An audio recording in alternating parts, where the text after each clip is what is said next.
Neil has been a friend for a couple of years. We met a couple times, and most recently we spent quite a bit of time together at James Gilliland's ranch. Hello. Up at Trout Lake. And there's Neil. How are you doing, Neil? I'm doing very well. Sorry, that was a rather unexpected entry there. No, that's okay. He just walked into the studio. He's at his house in Portland. We just brought him on via Skype. So, we met around a pretend bonfire at James Gilliland's. As you know, up there after, I think it's July 4th, you can't make a bonfire because of forest fire rules. That's right, yeah. So we had an imaginary bonfire, and we stood around it and talked for several hours, as late as our bones could take the cold. Mm. And fast friends immediately. So he's been on the show before, and tonight we have an event for which his passion is uniquely suited. The Boston Marathon terror attack really took a lot of people by surprise. When we saw it on Drudge and we went to the newspapers, it was, instantly the number one story. And the one thing that I guess that struck everybody was the 2 or 3 days of trying to figure out who did it and why. And it wasn't really the investigators that found it. It was viewers that found it based on all the footage that was there. They identified 2 guys that were going in the wrong direction from everybody else. And they just happened to be Chechnyan brothers. And, we watched with the same amusement as everybody else, but I'm a scientist and Neil is a philosopher who's also an analytical thinker. And some pieces just didn't fit, did they, Neil? No, they didn't. They really didn't. And as I heard you say in your introduction before, that it's not quite as simple enough to say that this is just a false flag.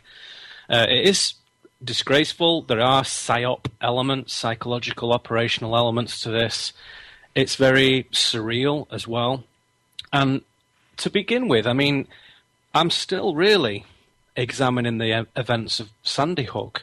And before, one can draw conclusions about that, we're already on to the next, unusual event. So I'm still sort of processing that. And just on that note, one of the other commentators on Sandy Hook, and he was a critic of how it was portrayed in the corporate media, a guy called James Tracy, is finally taking flack from his employers at the university in Florida over there for speaking about this. So they waited 3 months and then they had a go at this guy. So his university don't like that at all. So this is relevant to what we're talking about.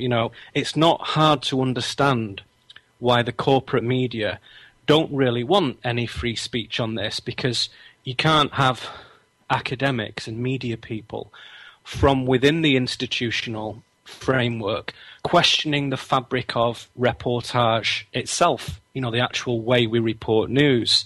You can have sort of lefty intellectuals, as many as you like, pondering the state of the world, the Noam Chomskys of this world, as sharp and clever as they are, but they aren't really rocking the boat. They're not really questioning the very reality of the substructure itself. They're not doubting the foundations. They're still playing the same chessboard with the same pieces, and they haven't really been able to move away from that.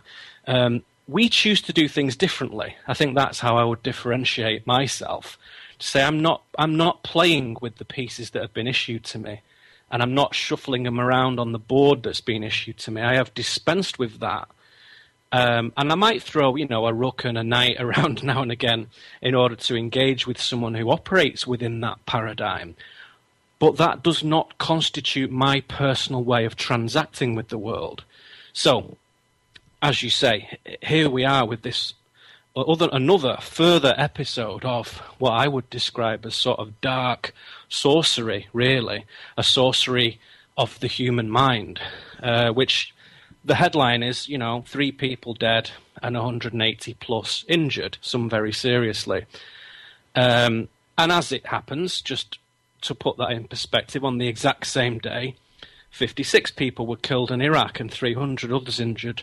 But that's in a funny place far away that we don't care about. So those kind of things just disappear. And every day, people today killed in Damascus, all kinds of stuff going on. So this is just another killing somewhere in the world. What's unusual about this, though, is that aside from the real human story, and I was in Boston just last year, so it's not difficult to remember when my feet were walking on that ground. Real people died, and lots of families and communities have had their lives turned upside down, all because of 2 bombs at the finish line of a race. What a strange world we live in. And of course, that's what we're going to examine tonight and try and draw some conclusions about this. And for me, it points to not just this event, but what it tells us about our reality. And again, I think you're wise to caution people against jumping into what Alex Jones and David Icke or whatever are saying. Again, though they do important work, for me, the best way to deal with these sort of situations is to understand that first we have to collect data and analyze it, compare it to similar existing data, and then if we have the gift of a couple of decades of experience under our belt already, then we can begin to draw some conclusions, but not about anything other than what actually happened. What actually happened. Not what we think happened or what might have happened, but what did happen. And only when that's been established, only then, can we then move on to draw some alternative conclusions and map out some other scenarios and motivations and methodologies and so on. So we have to be very careful not to swamp the forums and the websites and social media with rubbish, with half-baked silly ideas and rants, because I know we feel strongly about this, but that sort of thing doesn't help. It just obscures our ability to present credible alternative news. So I think the very first thing one has to do is stand back from the hype.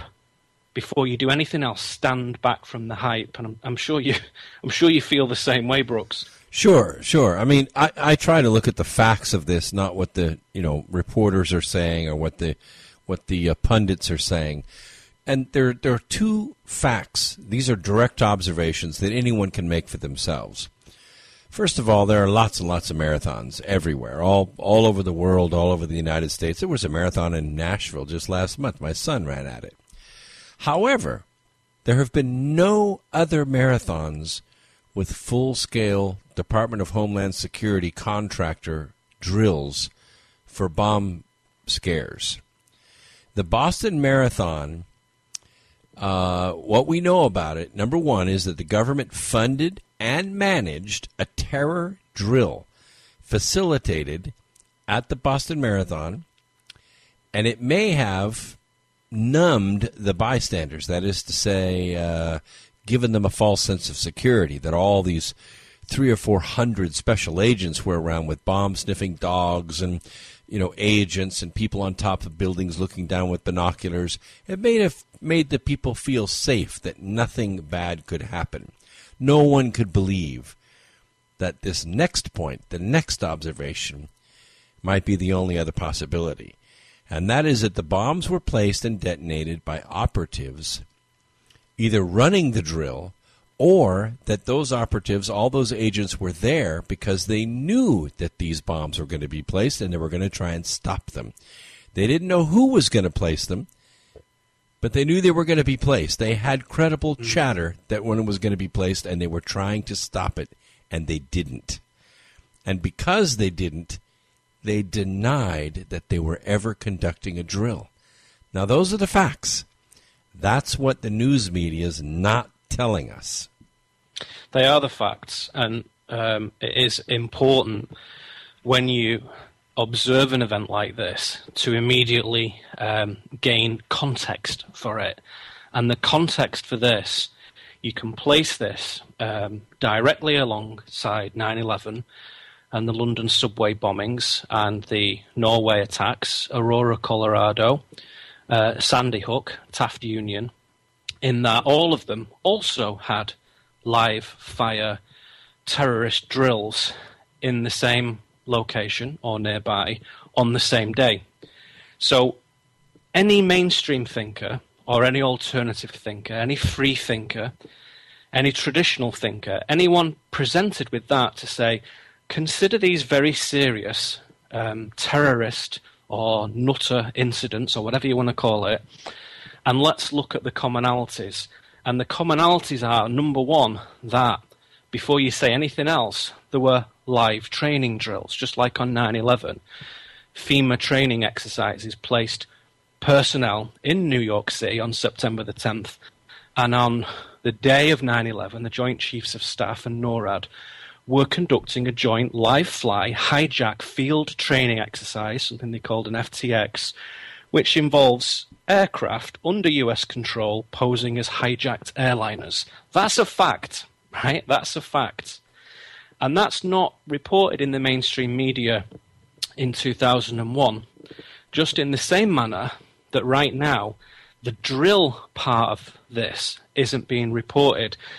The unusual thing about this event is that unlike 2001, there is a huge torrent of independent information gathering happening in an event like this because of technology largely and networking tools that allow people to share information.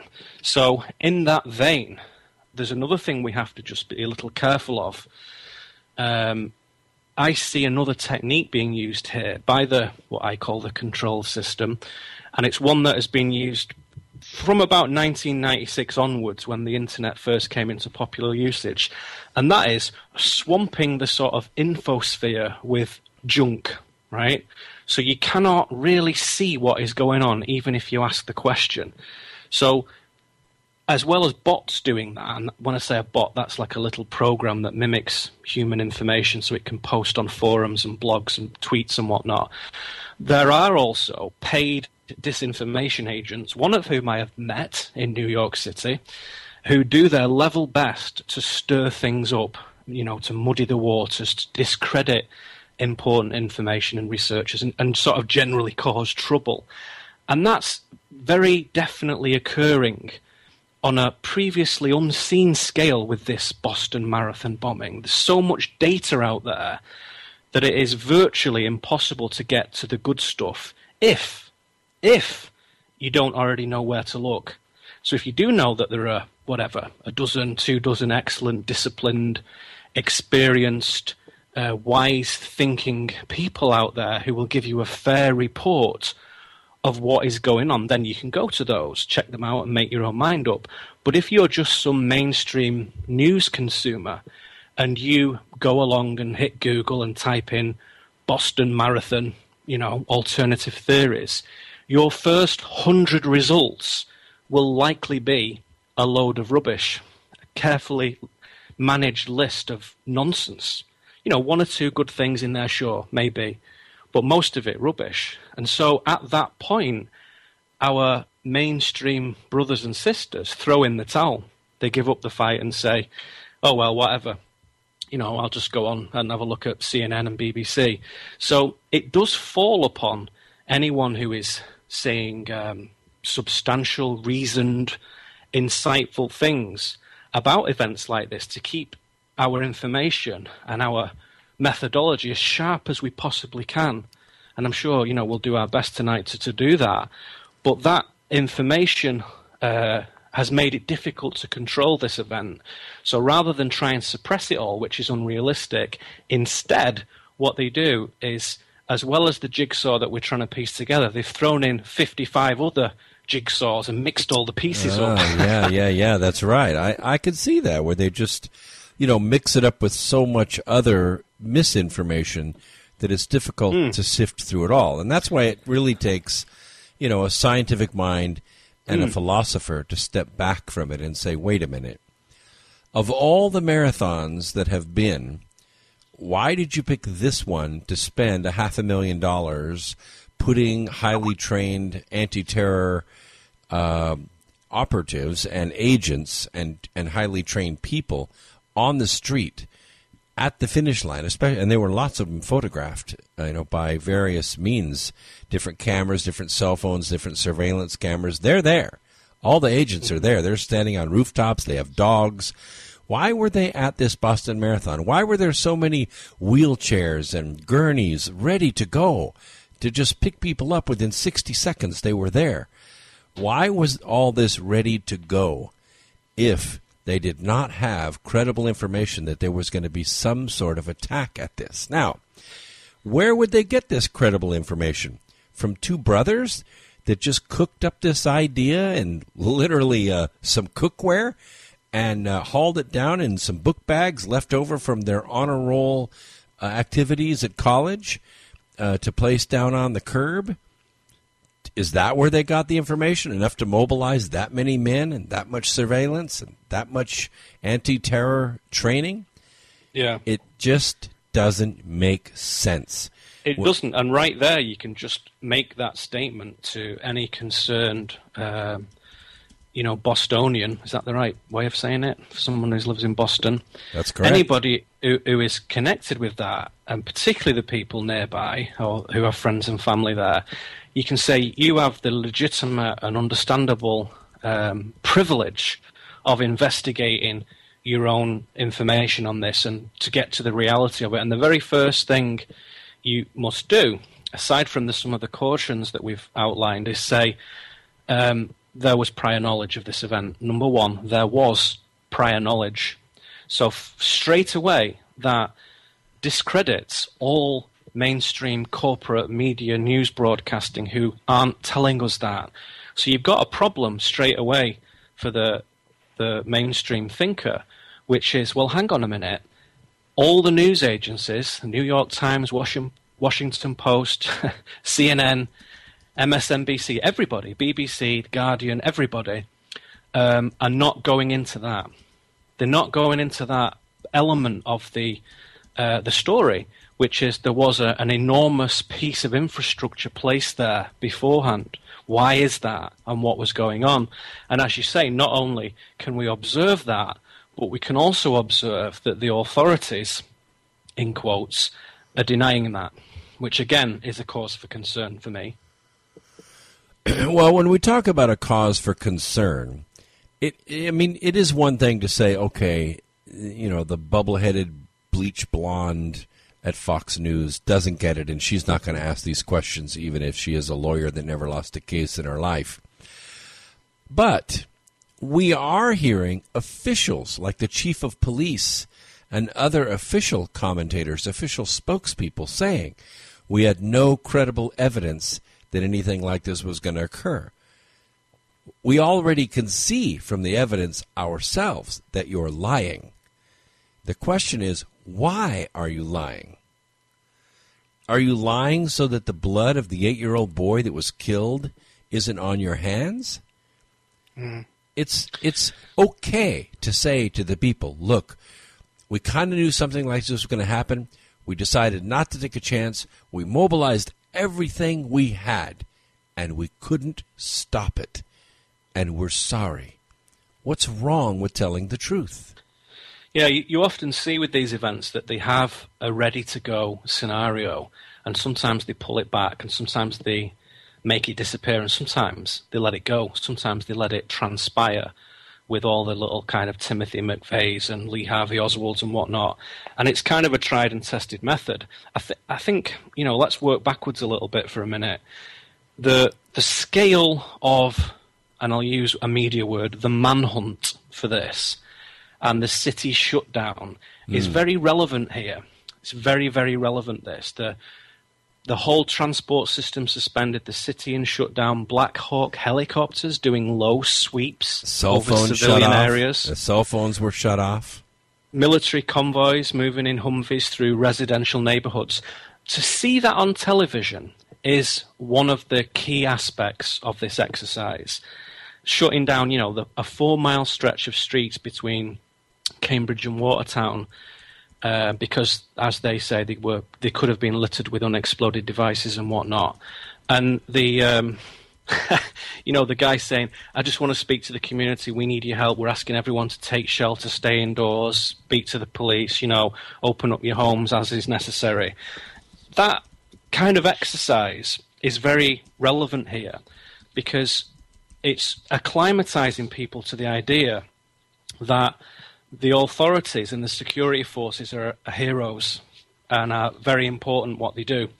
And you have to say, of course, that a lot of the cops and paramedics and army guys or whatever are stand-up, excellent people. And they know nothing about this. They think they're doing an excellent job and they're trying their best. I appreciate that. We understand that. But let me just say this to people. Let me tell you something that you may or may not know. Every major nation has special forces units, whether private or military, that specialize in killing people. That's all they do. They're not necessarily the teams you see talked about on the Discovery Channel. You know, they're not that kind of thing. We're talking about something a little more direct here. And these teams eliminate other human beings. That's all they do. And that is what they're employed to do. And they do it supremely well with massive efficiency, anytime, anywhere. America have these kill teams.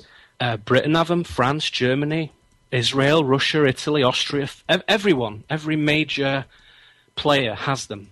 And it doesn't matter where the targets are for these teams. With the technology that we have now to trace unique EM signatures, DNA signatures permanently anywhere across the planet, to tag someone and be able to pick them up in any location, anywhere.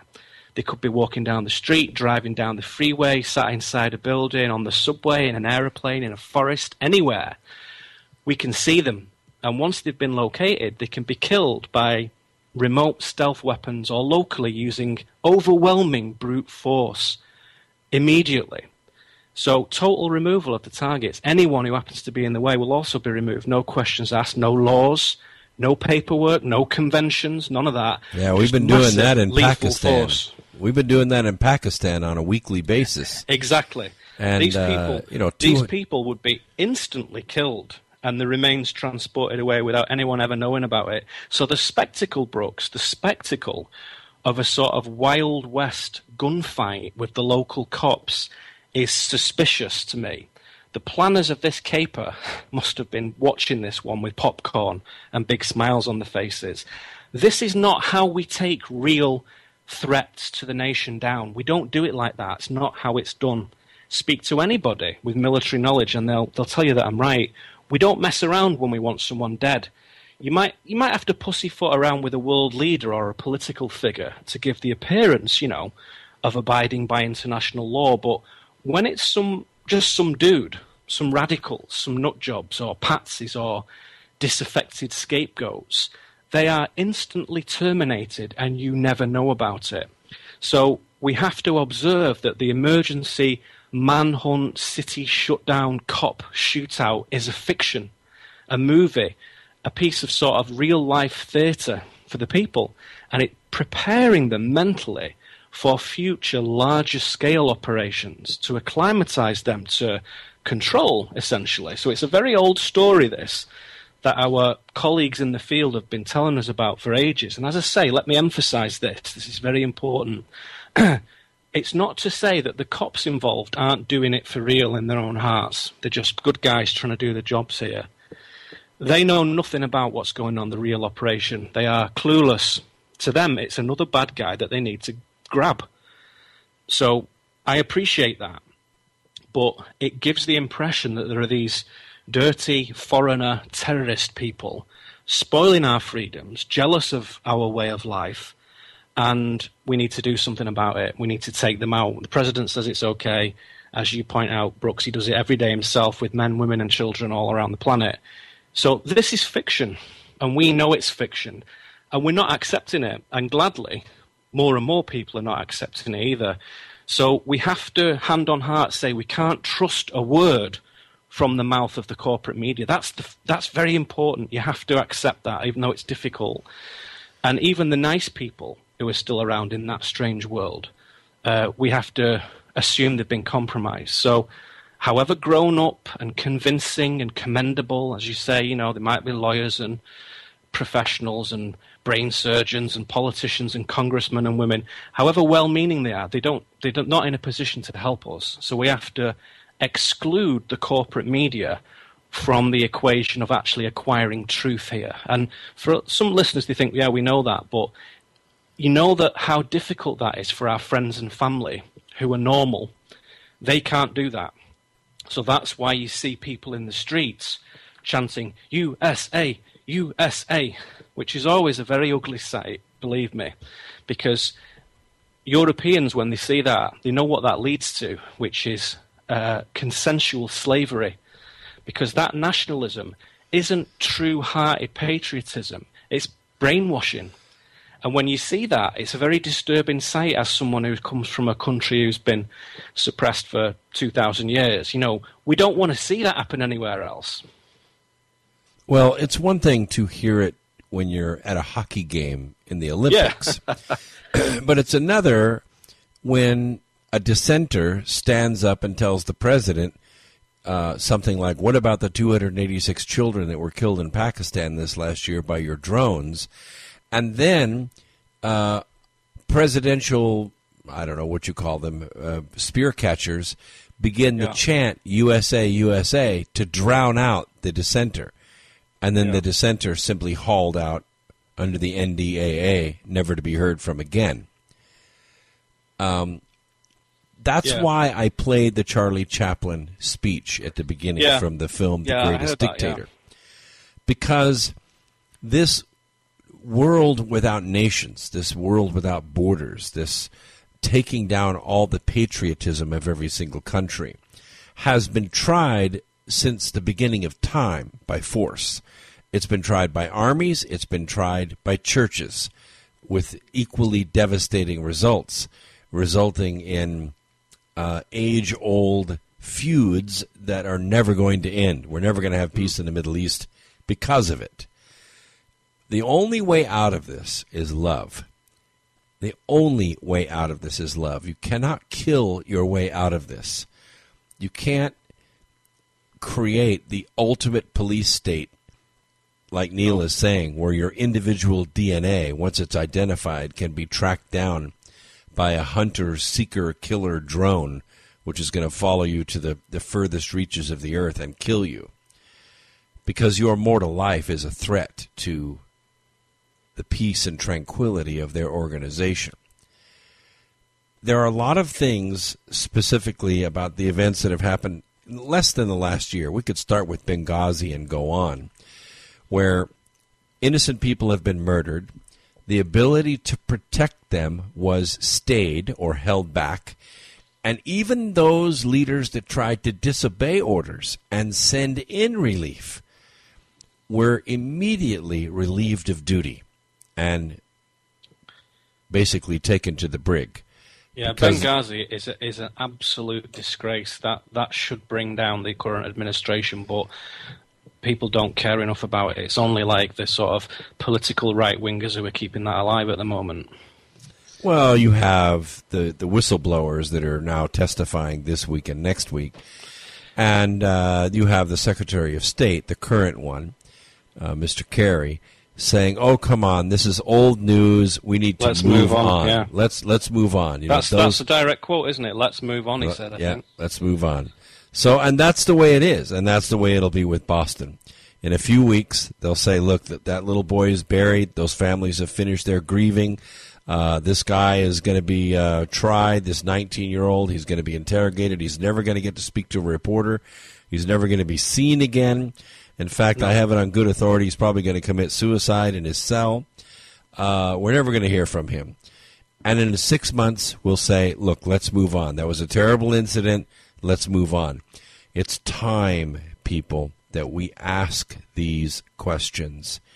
And we keep asking them until we get the truth.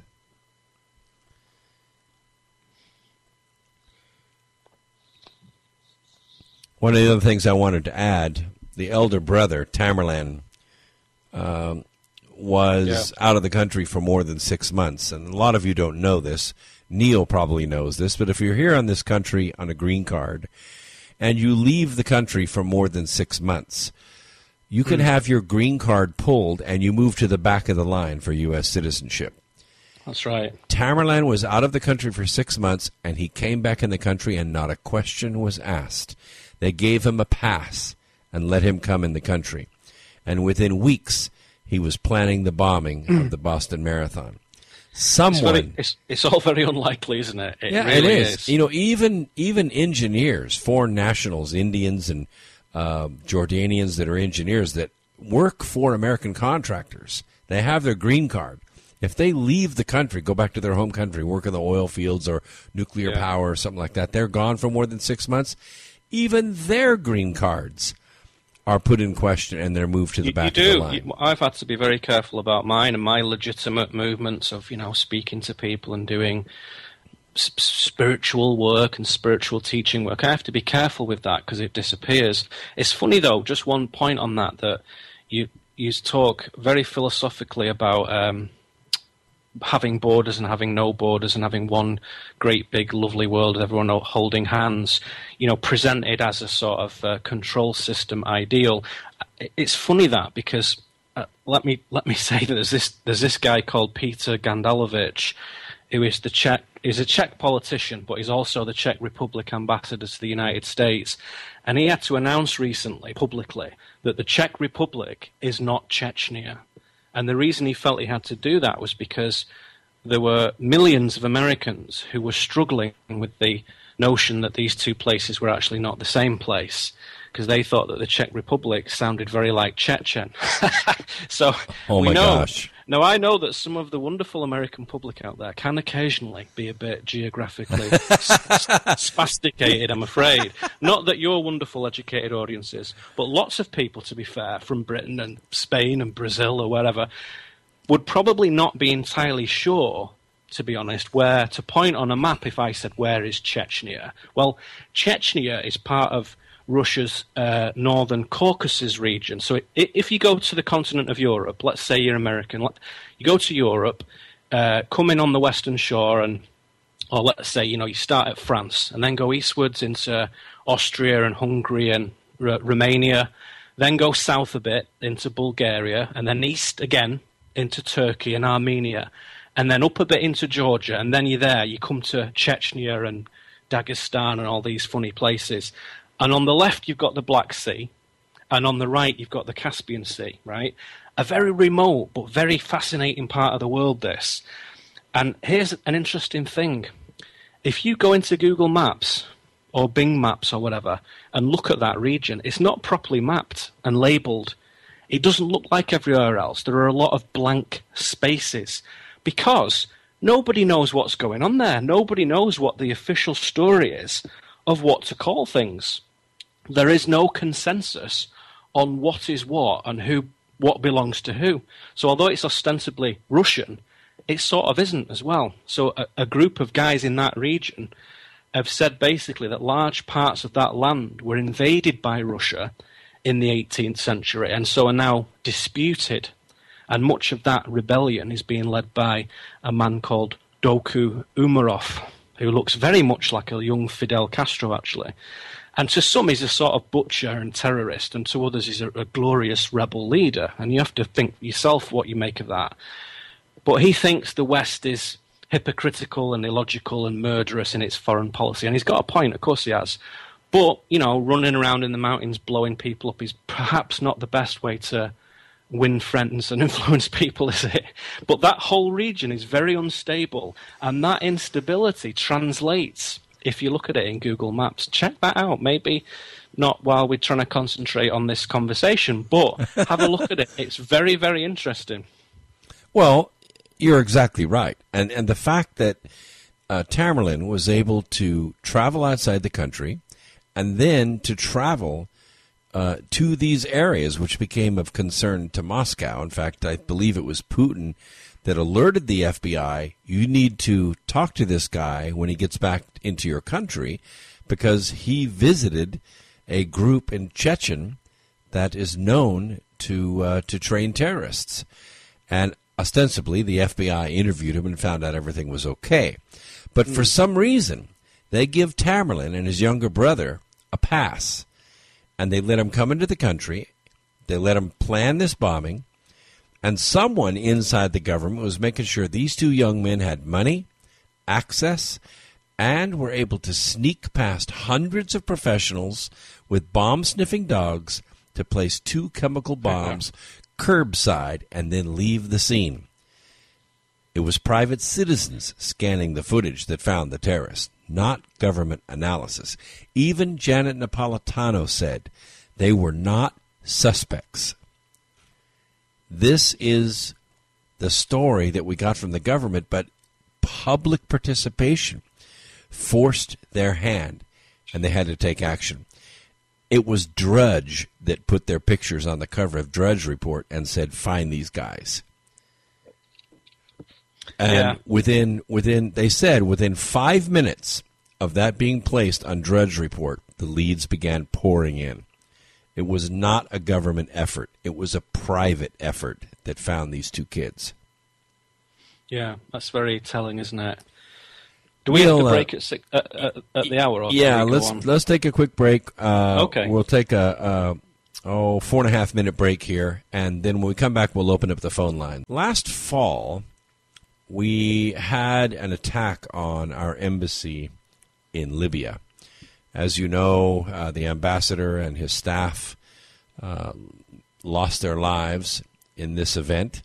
Of course, the ambassador wasn't just summarily killed. He was humiliated in the worst, most disgraceful Arab fashion possible. And when the orders came in, the information came into AFRICOM. General Carter Ham, who was the head of AFRICOM, received the same emails the White House received from the embassy, requesting help and support as the attack was taking place.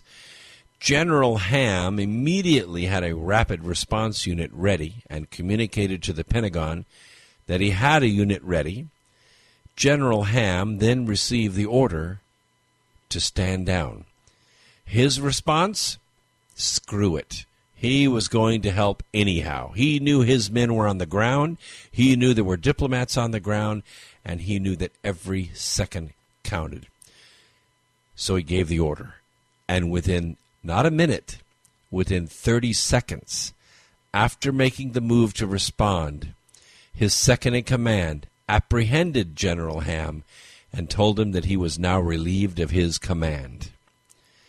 Now, GRU analysts in this report state that Obama's greatest fear during the 11 September terrorist attack on the American consulate in Benghazi was that a strong U.S. military response would hurt his re-election chances, as the American people's appetite for war has all but disappeared, and he would also be open to attacks from his far-left base, who remain firmly opposed to further U.S. military action in the Middle East. And there was another, an admiral. I believe you pronounce his last name Gauet. He grew up in San Diego, graduated from the University of California. He was in the Navy under the Submarine Strategic Weapons Program. He was a commissioned officer at the Candidate School in 1982, graduated with honors. He served as a navigator, damage control assistant in USS Arthur Radford, combat systems officer in USS Fletcher, commissioning combat systems officer in USS Port Royal, and executive officer in the USS Paul Hamilton. He's a graduate of the Air War College. He earned a concurrent master's degree in public administration from Auburn University. He was awarded the Vice Admiral James Bond Stockdale Award for inspirational leadership in recognition of the hard work by the crew of the USS Oldendorf, which he commanded from 2001 through 2003. He's the recipient of various personal decorations and unit awards. The shocking report, prepared by the Foreign Military Intelligence Main Directorate of the General Staff of the Armed Forces, and circulating in the Kremlin, states that President Obama fired him, fired the Navy's most powerful admiral over growing fears that the U.S. military is planning an overthrow of his government. Now, this is the kind of thing that would build, and it would build momentum in a big way. Now we have this political snafu, which is called sequestration. A lot of you have wrestled with that term. If you've ever been to the Pentagon, you've ever hung out with military people, you see they wear this little badge. It says sequestration with the red circle with the hash mark through it, meaning that they don't want it to happen. This was a political deal that was made, a sort of fail-safe, a trap door, a suicide pact, that if we don't come to some kind of agreement on a budget, then we'll take across-the-board cuts, which would have devastating effects on the U.S. military, the people down at Wars R Us. So it makes sense that there is a dichotomy, there's a division, there is a test of wills, not unlike what there was when Patton wanted to chase the Russians, north out of Berlin so that we would not have the wall, and, of course, he was summarily relieved from duty. Maybe not unlike that. But now we have a test of wills between the people who want to protect the Constitution and the people who want to protect the president. And that's what I want to talk about this hour with my good friend Neil Kramer. Are we seeing a philosophical difference in the way government is beginning to rule the people? Yes. Yes, we are. There's no other way to answer that question. We are seeing a situation where the idea that the government is the boss is becoming accepted for large parts of the American population. The truth of the matter is that the government have one job and one job only, which is to serve the people. And that is consistently forgotten. Absolutely consistently forgotten. As I pointed out in my essay about Margaret Thatcher's demise recently, all too quickly do people assume that the person sat in 10 Downing Street or Capitol Hill or whatever, that they're the boss. They're the boss man. And that's not true. They are a public servant in a manner of speaking. That high public office is a privilege to be able to carry out the will of the people. And that will is formulated in accordance with, in America, the written Constitution. And I have never seen such flagrant disregard for that Constitution as I have in the last 12 months, where people, movie stars, musicians, politicians, directors, artists, are saying, we need to get rid of the Second Amendment, it's a disgrace, guns kill people, and let's get rid of it. And freedom of speech is okay as long as it doesn't offend anybody, so we have to make some amendments to that. That's very troublesome. It's very dangerous, that. And as I don't want to cover the ground that we did last time we spoke, but having a written constitution, the word written, is very, very significant, because without that, the way that's codified becomes enmeshed into the infrastructure of government, i.e. they decide what bear arms means. What do those words mean? To keep and bear arms.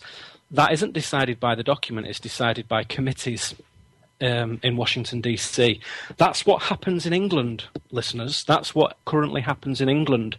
England have a constitution, but it is unwritten now, and it is uncodified now.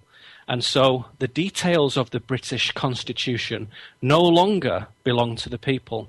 They are codified and encoded and encrypted, you might even say, in a law that is far removed from human life. So having a First and Second Amendment in particular, and standing true to what they say, because I think they work rather well, is really, really important. And to have human beings separated out in a way where people are saying, well, the Constitution is some sort of strange historical document, we don't need to worry too much about that, is very stupid, really.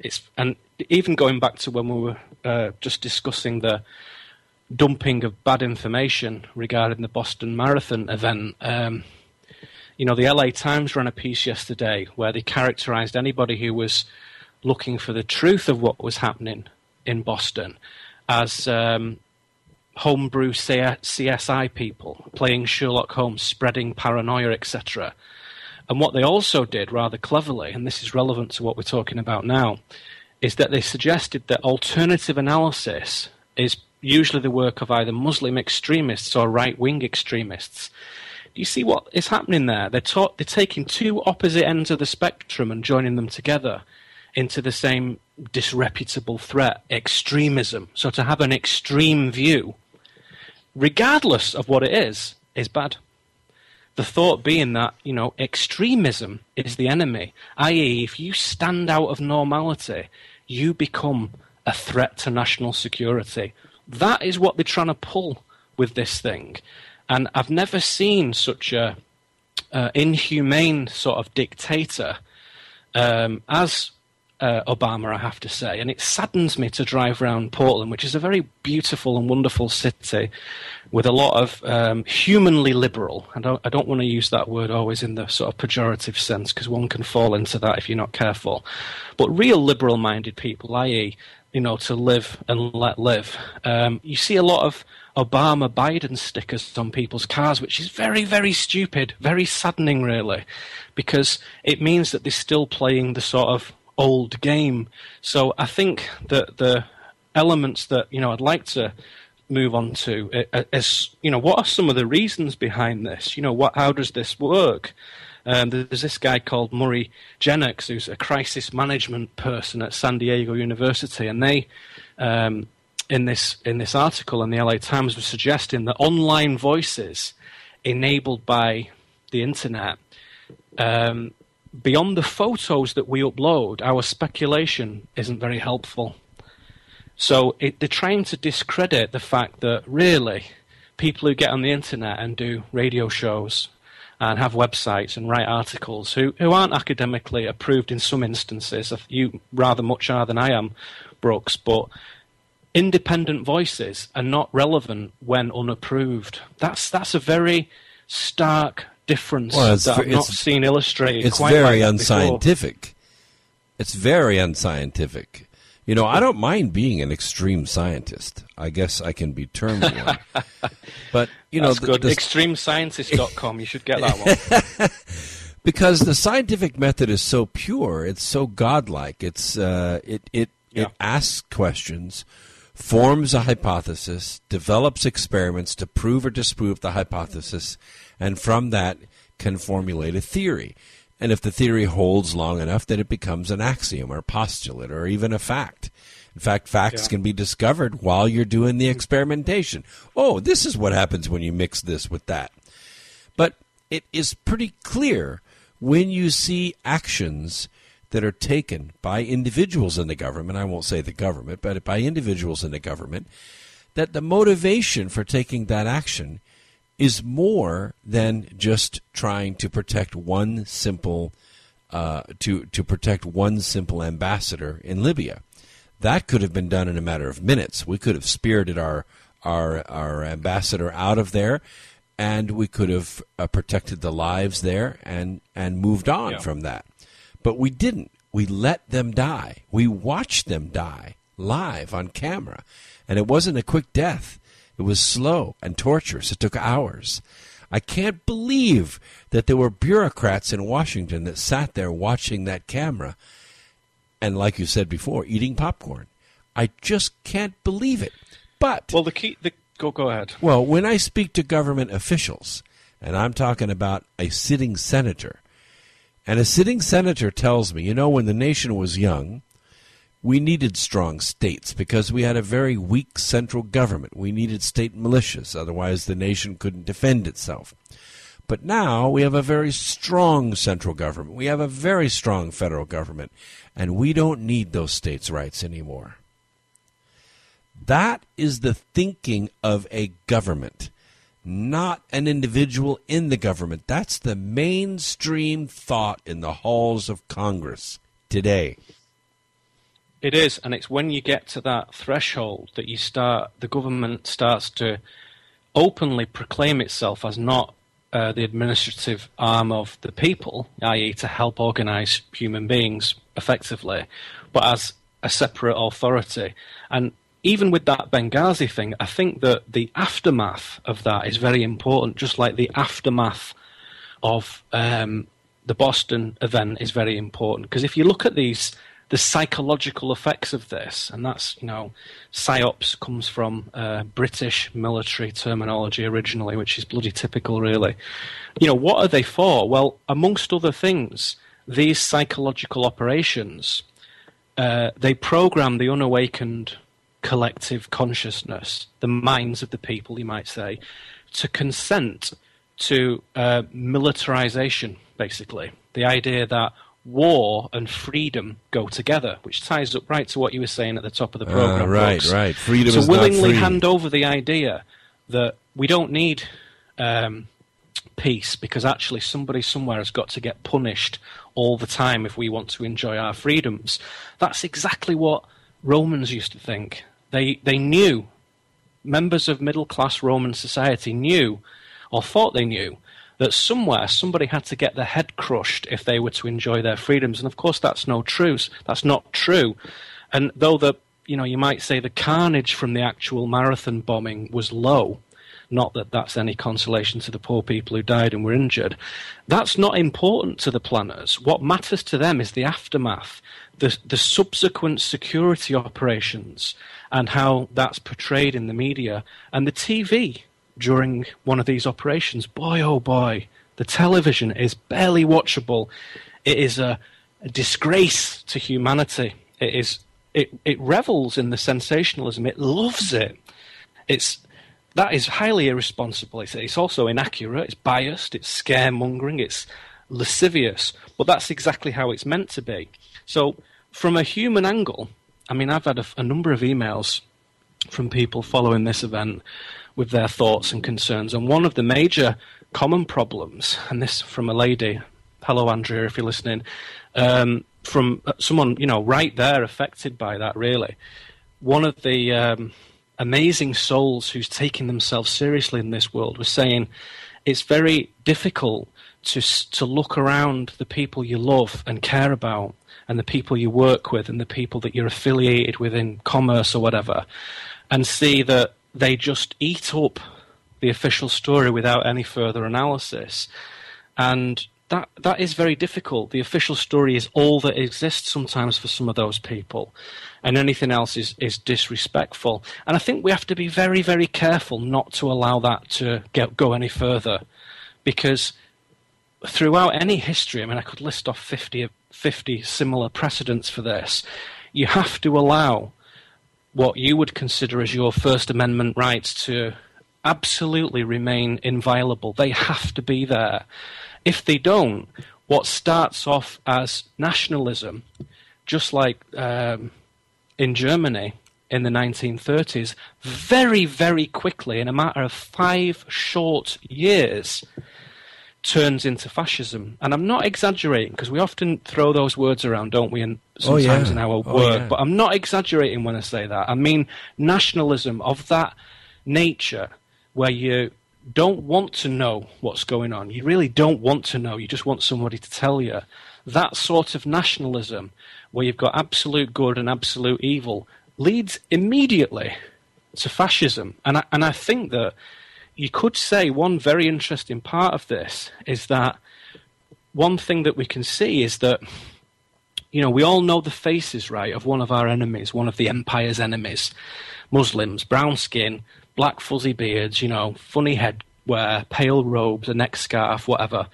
The Muslim fundamentalist demon, like Bin Laden or al-Zafawi or whatever. Well, now, with this bombing, we have been presented with massively distributed images of new enemies, with a new racial profile, a new terrorist physiognomy, right? These young men with distinct ethnic features and particular colouring and hair, the shape of their eyes and their noses and their mouths and their lips and their eye colouring, the whole thing a representative, slice of that part of the world. These images are prepping people to say, look, these are also the new bad guys, people who look like this. These are the people who will be killing in the future. We might even be going over there to bomb them and set up bases.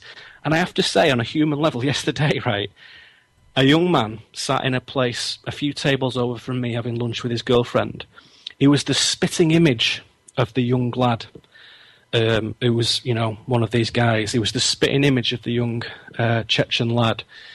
And he looked very sheepish indeed when he was sat there. And I noticed that a few other people, Americans in the place, were eyeing him suspiciously, quite innocently and understandably, thinking, that lad over there, he looks just like the guy from the Boston Marathon bombings. So it's already working. People are already looking at that ethnic category of human being and thinking, Oh, there's no doubt about it. I have a business associate who runs an auto supply company, and he drives everywhere in this country.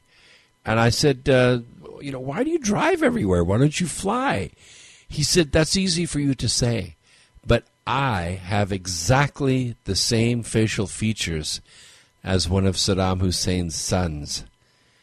And I have been stopped and searched at every airport for so many years. I'm sick of it, so I drive everywhere. Well, if that isn't evidence to me, do we need any more proof that humanity, not just how we consider the Constitution and the government, but humanity itself is splitting off into two groups? Do we need any more proof? Are we breathing and seeing here and feeling what is really going on in the real world? Can we see the chasm, the bifurcation, the divergence of the species? Can we see that? There is a huge gap between those who want to know and those who do not want to know. And when I say know, I mean know anything. Themselves, their world, their life, their history, their science, their spiritual origins, their galactic community, whatever you want to say. And those who do not want to know, who do not want to know any of this stuff, they just want it to all go away. Leave them alone in peace. The world is what it is and it's not our place to question it. Better to say nothing.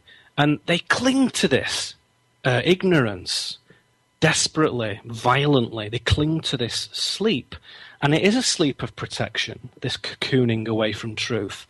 And I say, as anyone who knows me will know, leave them to it. If you feel the fire inside you, forget those people and move on. Keep the company of those who are awakening like you. And, of course, we have compassion for those people. And we can, as I sometimes say, love them from a distance. And we can work with them as best we can and gently leave doors open at the right time for the right people. Your choice, do what you do. There are no wrong answers in this. There are only movements of consciousness, and we are choosing to move our consciousness to say, this isn't good enough. We can do better than this. And it's true now that the people in Downing Street, in Parliament, in Capitol Hill, in the administration, the Congress, the Senate, largely no longer represent us. They do not. We have moved on from that now. Yeah. And we have to do something about that. Yeah, we've got to get back to the Republic. I want to get back to that thought you were bringing up about fascism, because when I played Charlie Chaplin's speech from The Greatest Dictator, this is exactly the kind of rhetoric, the kind of ability, the oration, the rhetoric that whipped the people up into following them.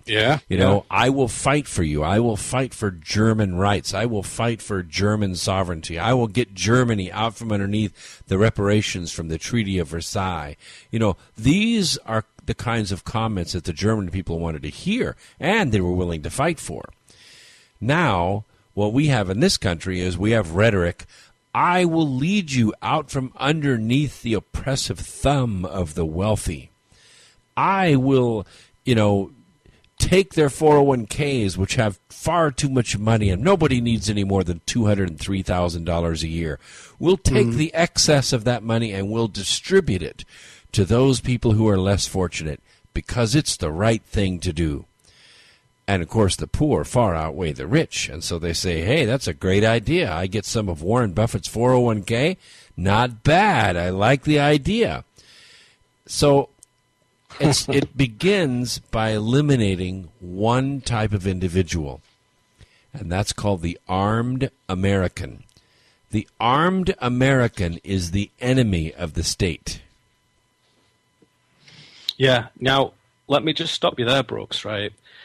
5 years ago, before I had on-the-ground experience of American life, if I'd have heard someone like you say that, I'd think, oh, these Americans and the guns, there's something kind of funny about that, and there's these funny men in camo pants running around in the desert like, Dale Gribble from King of the Hill, survivalist, crazy guys. Right. Now, I admit that view is uniquely European because, by and large, guns have been removed completely from the UK from really the sort of all my life, completely gone. And I think it's very wise for anyone who has a question about that, because when you and I talked last time, I took a right load of flack for being pro-gun, pro-choice, as you might say, pro-Second Amendment. People couldn't believe it, some of it. Is this metaphysical, spiritual man who talks about divine ascendancy and all kinds of interesting things and is waving his Glock 19 around. Well, it's really, when we say, one way I like to think about it is when you're armed, you're not just armed with a piece of metal in your hands. You're armed with a piece of independent thought. And in their terms, that is symbolized in a weapon. Now, that's going to change because it's quite a crude way of symbolizing it, to be honest. And although we might enjoy shooting and targets and hunting, that's a personal choice. To kill people with weapons is a very crude way of behaving. There's no question about that. But that's their symbol. And when we engage with that, we have to take hold of that for a moment because it's a tool, it's an instrument, basically. And a lot of people who were with me on this, who were very, very pro-gun and pro-Second Amendment, do not own guns, are not interested in shooting guns. They don't really want to hold a gun, right? I have no such problems personally. I rather like them, but that's a personal issue. I want to emphasize to people that the ability for the populace, a well-regulated militia, necessary to the security of a free state, is very, very, very relevant, particularly in this timely manner at the moment. And you and I know, have been watching independent-minded, true-hearted human beings, forget Americans or patriots, we're not on about that, human beings who happen to be sheriffs. One of them, I'm very glad to say, right here in Oregon, who said, I will not enforce something that compromises the Constitution. I will not enforce that. And they have intimated that if federal agents come and press that point, shall we say, they will stand firm. So not everybody who is with the authorities, in quotes, is one of the bad guys. So let's be careful about that. That's right. Because some of the sheriffs right here where I live in Oregon, are outstanding human beings. Well, the same in Utah. There are 29 sheriffs. By the way, the sheriff is different than a policeman because the sheriff is elected by the people. There are 29 sheriffs in the state of Utah. There were lots of deputies underneath those, but 29 sheriff's departments. 28 of them have already signed agreements, statements, public statements, that they will not enforce any federal infringement upon the right to bear arms. 28 out of 29. It's a very powerful statement, that, and it's the principle behind that is the thing that matters, because nobody wants to be running around with guns in some sort of massive showdown, and the control people have bought all these rounds of ammunition and stuff, and there's FEMA camp. That is not necessarily what is going to happen. One of the biggest secrets and the biggest vulnerabilities of the old hierarchy, as I like to call them, who've been around for an awful long time and still kind of run the show a little bit, but one of their big vulnerabilities is that they don't know what's going to happen in the future. They are not as powerful as they'd want us to think. Sure. And so how this plays out, I promise you, is not predetermined. There are no sure things with this. And so there need be never a gun pulled, a round fired, blood spilled, never with this. However, the Bill of Rights, that being for Europeans who are listening, I think the first 10 amendments, in particular, is very, very important right now. And it's not the best thing. It's not a perfect document. It was written a long time ago. But I'll tell you what, there's nothing like it in the world that I've seen that actually has an effect in people's lives. Here, I have to remind Americans of this all the time. There is a lot more craziness and a lot more extremism. Dumb Americans are the dumbest people in the world. Smart Americans are the smartest people in the world sometimes. That level of dynamism is directly down to a refusal to do it the European way. So although it's not perfect, and there's some crazy stuff that happens in this country, I'll tell you, some really crazy stuff. At the end of the day, when I go back home, when I go to Europe, and I've traveled extensively all over Eastern Europe, Russia, Leningrad, St. Petersburg as it is now, all over these different places, there's nothing like this. There's nothing like this. And so I've said before, it does take an outsider, someone like me, to come in and remind you guys how priceless that Constitution is. It truly is a very, very wonderful thing. And it's not to say it can't be evolved, and it's not to say there aren't some strange forces that originally formulated. I'm well aware of that. The original formulation of it with Masonic influence and so on, I'm well aware of that. However, it makes it difficult to control this place because that's enshrined in letters, and because, another funny thing, the place is so big. So you have these localized authorities that are still governing themselves independently. So considering Texas virtually as a separate country is quite funny and is quite heartening to me. So although, again, you see some craziness in Texas and some extreme conservatism and traditionalism that does not benefit the human journey, you also see extreme freedom and extreme liberty in the face of any nonsense that Joe Biden can dream up, or Barack Obama. Sure. And that doesn't happen in England. I promise you, that does not happen. You don't see that. And where those voices are speaking, because they're not on the television and the radio. You don't hear them because it's been snuffed out. People have become so acclimatized to oppression that they accept it. And that's the thing. It's the perception of this is very important. So we have to be careful that when the media, and even sometimes the people around us who we love, put pressure on us to just shut up, we have to not just take that at surface level, at face value. We have to do something about that and say, well, this preservation has to be kept alive. We need scientists and philosophers and academics and engineers and poets and all different kinds of views on that. But we can't just let it go. Because if we do, then it only takes a few little more events like this with a small nuclear device or something, and all the landscape changes really quickly. So we can't let that happen, and it's completely within our power to stop that. Sure it is, because what we have here is we have a stage slowly, or shall we say a garden, slowly being planted by one thing and then another until the preponderance of evidence gets to the point where they can set a precedent and make a move. Generally speaking, between England and the U.S., we have some differences in the way our government is formed. In England, there is a ruler. You have the Queen, or you have the royal family. The monarch, yes. Yeah, the monarch. In the United States, there was never supposed to be a ruler. The way the government was set up, it was set up to govern. It was set up to allow states to trade amongst each other, to have one currency, to have a driver's license obtained in Oregon, be usable to rent a car in Florida.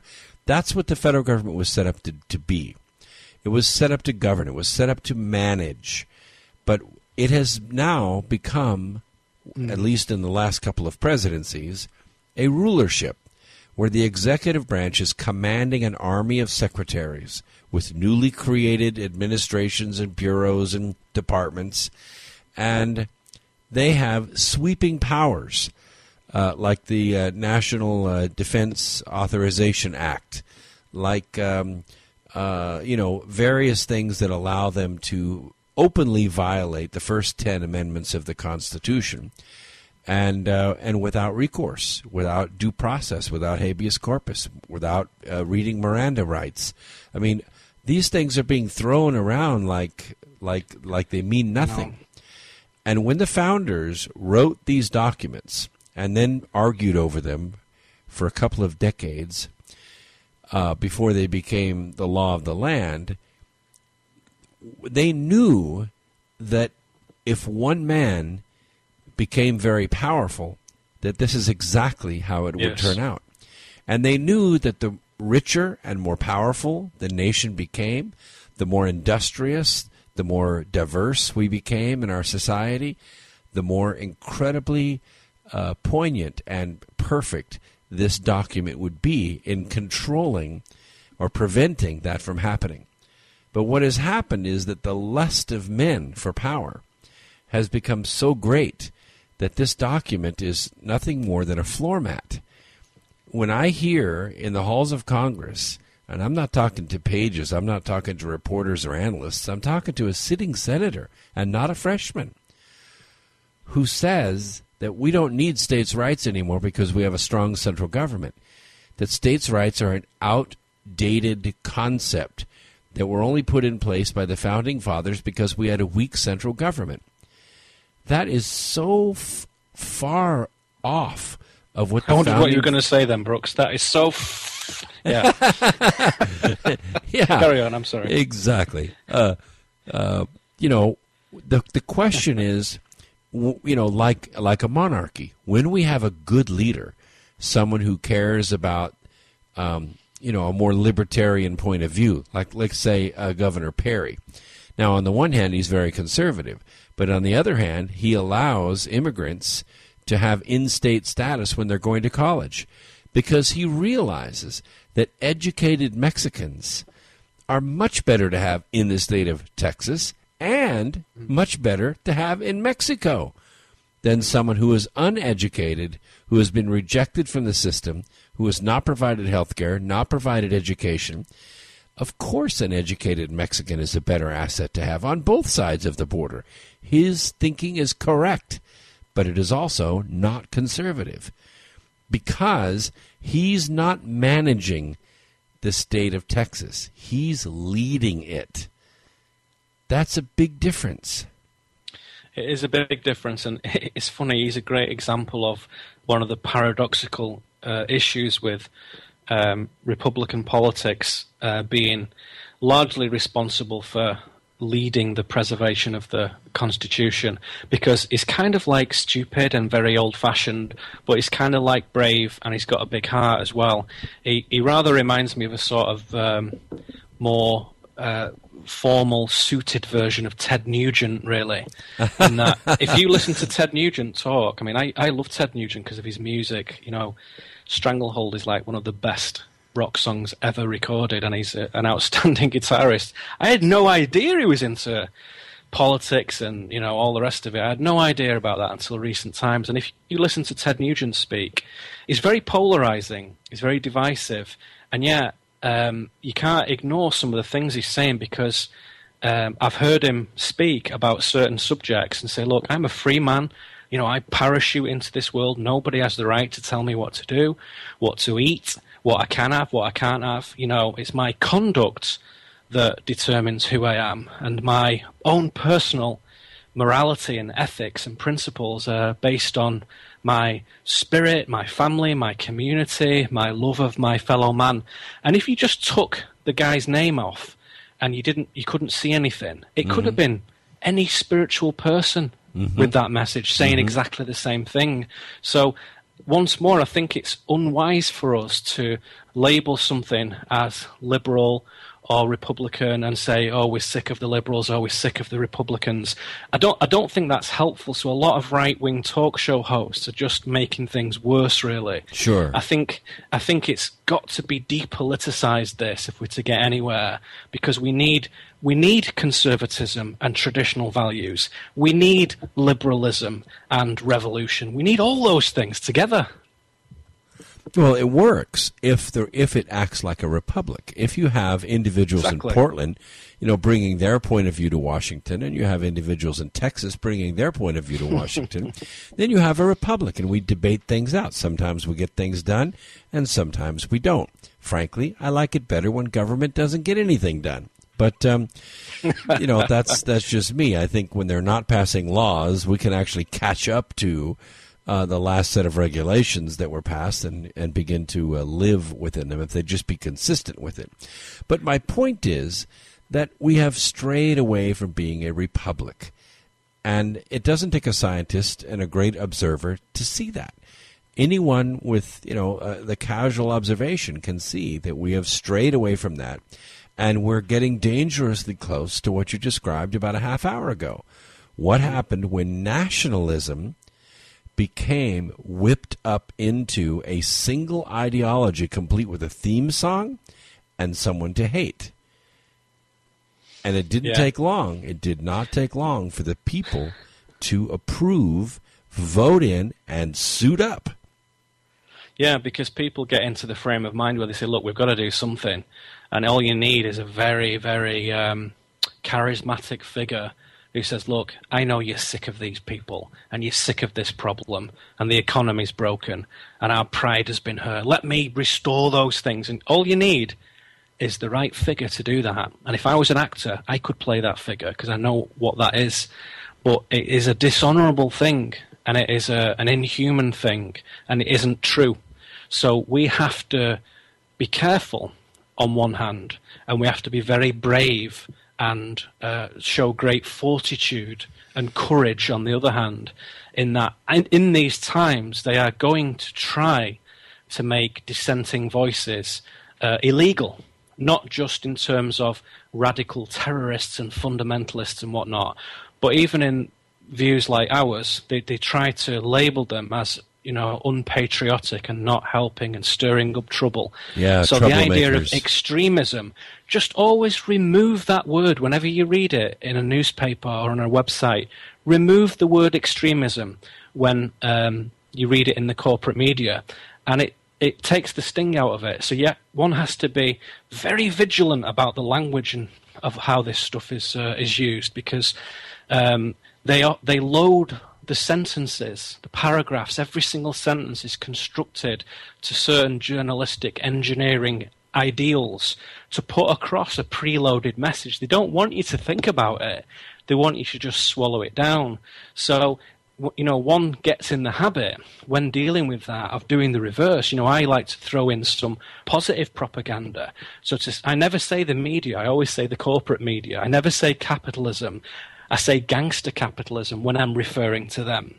And that's just to draw people's attention to the fact that how you describe a thing formulates somebody else's thought about it if they're not confident enough to think for themselves. Yeah. So if I talk to a person who lacks confidence and self-determination, and I always say gangster capitalism, I can turn them away from that idea of capitalism being useful just by one little vocal pattern that I throw into my verbal delivery.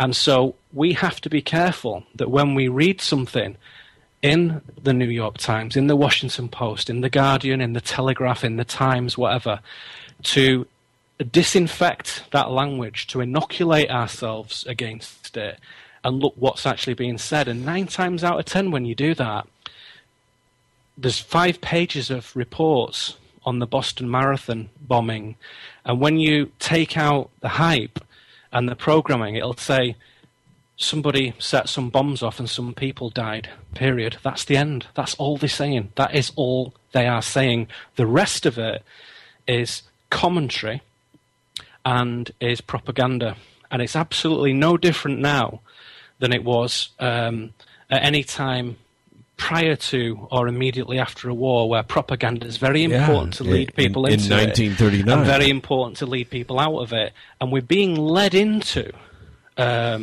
new kind of conflict because we're being divided. And if you're a student of history and you go back and read, the results of the publication of Mein Kampf, my struggle, and the rise of that kind of mindset where here we are picking crumbs with the sparrows, and there they are eating off fine china and taking steamships wherever they want to in the world and wearing furs and observing fine art in their private galleries of their homes. And we call them millionaires and billionaires. But it might as well come out of the same kind of mindset. There's the enemy over there with the gold chain on. Let's get him. Yeah, absolutely. I mean, are you not hearing that right now from not just politicians, but also the what you call the gangster media? It's exactly what you're hearing. The corporate media are essentially, as has been tracked for a long time, essentially the media stopped being the media, i.e. just an unbiased, unprejudiced, fair body of people reporting news. That stopped happening around about the late 90s, early 2000s because of corporate sequestration of those things. That stopped then. So for the last decade, we have had no media. It doesn't exist anymore. And that is a fact. And you can look into that, and you can read about that in my book, and you can read about that on the internet. And I can document how that's happened and how that's come about. And all you have to do is look at news reports from England from the 1970s and 80s, compare them with news reports from England today, and the news now is like children's news. It's news for muddleheads. It's news for people with no time. It's news for people with no concentration, no sort of ability to focus in on anything. And that's all there is now. There isn't anything else. And I picked up some newspapers just a few days ago, sat waiting for someone. I thought, oh, here we go. Here's the considered, reasoned, posh American newspapers. Let me have a flick through them and see what they're saying these days. And goodness me, to put it bluntly, to put it mildly, should I say, what a load of rubbish, what a load of piffle. Not just what they were saying and the points they were making, but actually the literacy and the sentence construction and the intellect was just awful. It was just shockingly bad. And that's what's passing for news. And I'm not singling out Britain and America. It's just those are the places I'm most familiar with. It's the same anywhere. It's the same in France and Italy and, Mumbai and, Indonesia, wherever. It's the same thing. So we have to be disciplined in the sense that if we have the inkling that people like you and I and our colleagues in the field are one of the only other alternatives at the moment, then we have to be very, very sharp in what we do and very, very solid in substantiating the things that we're putting forward to the level that if we were instituting a college for this, most applicants to come and join our college would be turned away because they're not good enough. This is a very sensitive time where people who do come and look at the information that's out there and do want to do things differently have to be sort of taken into account, really. So we have to understand that, and we have to understand that, there's an awful lot of people out there who want to do something differently and who want to do things in a more truthful, sort of human way. And we have to make sure that as they grow, and as that sort of light comes on in people's head, when they look around and get ready to sort of flex their spiritual muscles and their intellects and their self-determination, we need to make sure that there is a massive fellowship, right, of powerful, honourable human beings that will welcome them, support them, educate them, collaborate together, share and learn and grow with them, right, and be a sort of brilliant alliance of true humanity. That's how we change it. All we need to do is get together. There's a great community ready to receive those people. And that's really what I want to get across in the final hour tonight. The last time you were on the program, you said, if you can do Earth as a human being, you can do anything. That's right. One of the things that we have to realize, Earth Explorers, is you're not going to get out of this alive. I don't care what you do. And you're not going to be able to take a single one of those toys with you. That there is a profound reason why you are alive on the earth at this time. That the earth is in a very peculiar position, not just in space, we all know that. But I mean with respect to the population, our ability to communicate, our ability to diversify, our daily needs for our daily bread, almost all the way around the world. I mean, we diversify our food production, we diversify our clothing production, we have an unbelievable choice of things upon which we can spend our time. Sports, art, literacy, mechanics, engineering, painting, love, dancing, music, anything you want. And you can spend a lifetime on it and not learn it all. That's for a reason. You're here on this planet at this time as part of this global consciousness we call humanity for a reason. And it isn't to pile up the largest possible 401k you can and pass it on to your kids. There's another purpose to it. And I want to talk about that purpose because we've talked about great forces, some evil, some good, that are trying to distract us. In fact, they're trying to elicit our support. They're trying to align us with them, to label us or to put a uniform on us, whether we wear it or not, so that we fall in line with the 47% or the 51% or the 99%. You're being classified like cattle in a chute, and you're being counted among an army about which you have no awareness. And that's what I want to talk about when we come back, if you'll stay with me, Neil. Yes. All right, let's take a quick break. My guest tonight is Neil Kramer, philosopher and author of the book The Unfoldment. Neil, why don't you tell them how they can get the book? Sure. Well, you can go along to Barnes & Noble and Amazon.com and all those wonderful places, and you can get it from there. You can get it from most major physical bookstores. You can read about it on my website and get some links from there. But it really doesn't matter to me. I'm just glad to share information for people to read it and enjoy it. And that book, The Unfoldment, it really is my attempt to create in one book an opportunity where you can give that book to someone and say, look, if you're interested in the world and you're kind of a bit disgruntled and a bit fed up, but you want to do something, you want to make a change and you don't know where to begin, here's one interesting crossroads to stand at, which will give you some good signposts for your other options. And it will give you a fair balance of how dark and weird things are, but also how excellent and powerful we are and what an adventure this is. And it's a very approachable book. So that was my project, that was my experiment with this book.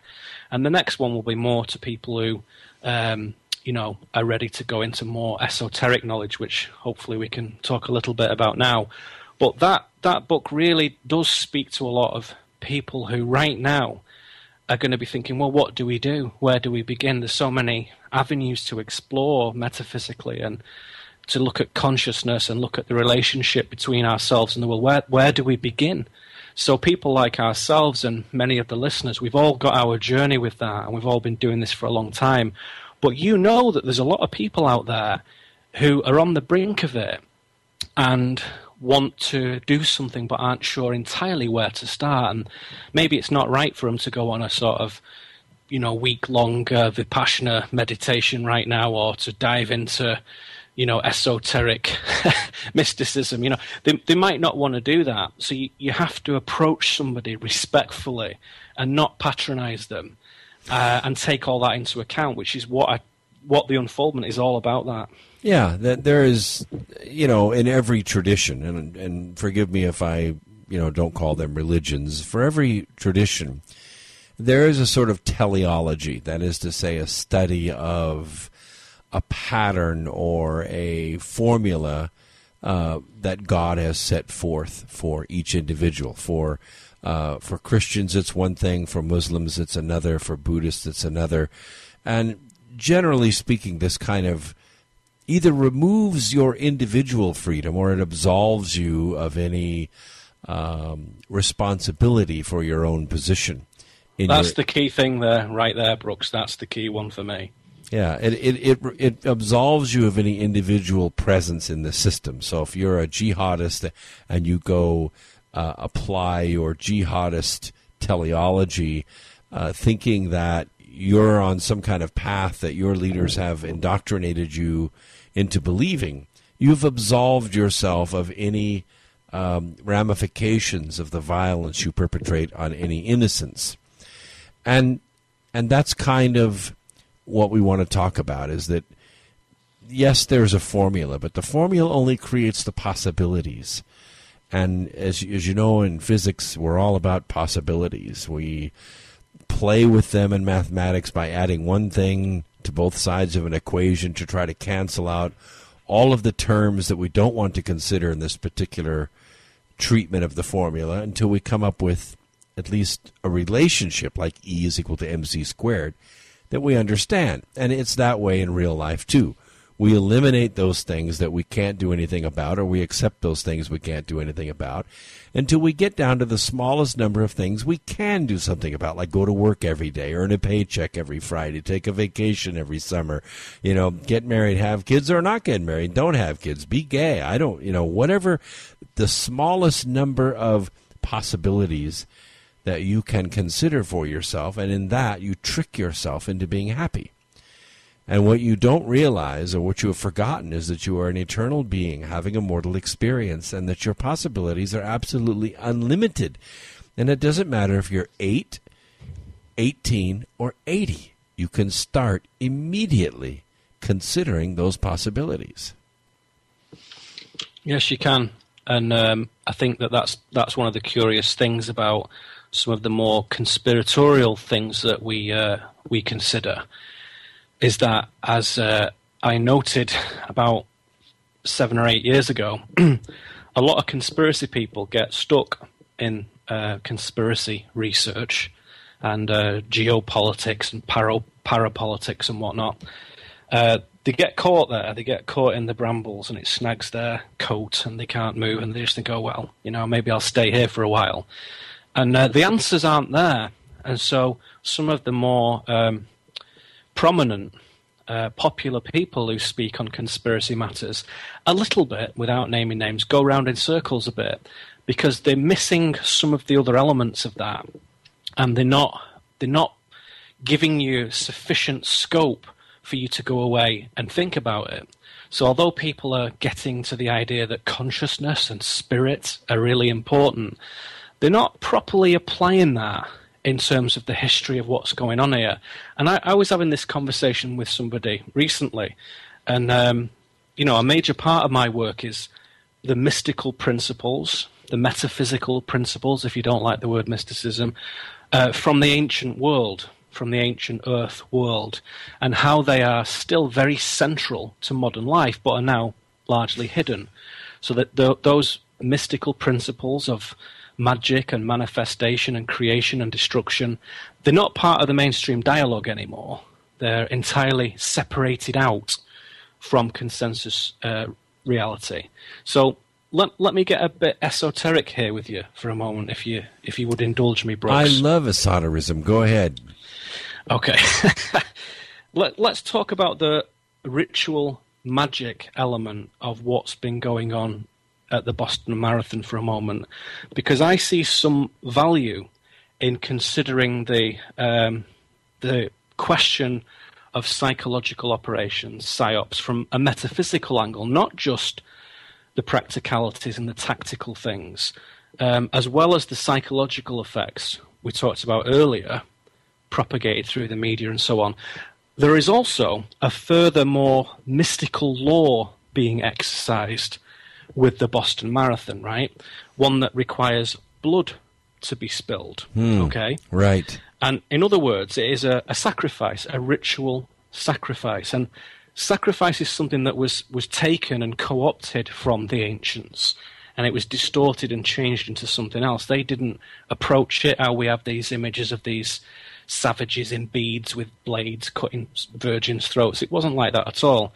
The whole thing was modified to serve the negative emanations of this world, and now its sacrifice is indeed very much a dark piece of magic. So let's take an example, right? And to approach this in the right manner, I just need to set the scene here for a second. So let me propose a scenario for you to think about, okay?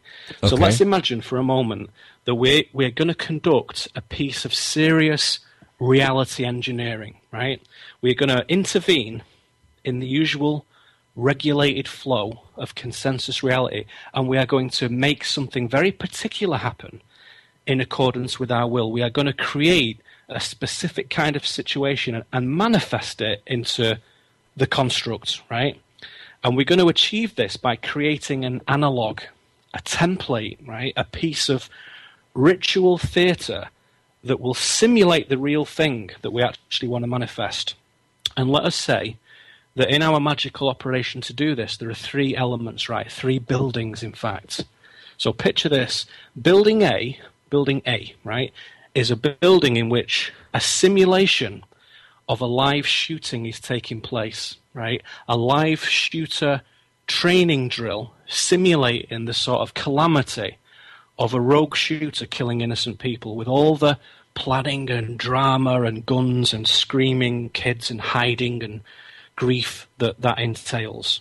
So that's building A training exercise. Building B is a secret building, let's say, in which an experienced magical practitioner is harnessing certain powers, certain forms of essentially electromagnetic radiation that science is a bit sketchy on at the moment, and he is harnessing these potent fourth density forces based on the situation, the simulation that is occurring in Building A. He is harvesting and focusing the sort of fountain of human consciousness, the energies of violence and fear, and the huge emotional outpouring. He is taking those real forces and transferring them into the outside world, outside of the simulation and into the real.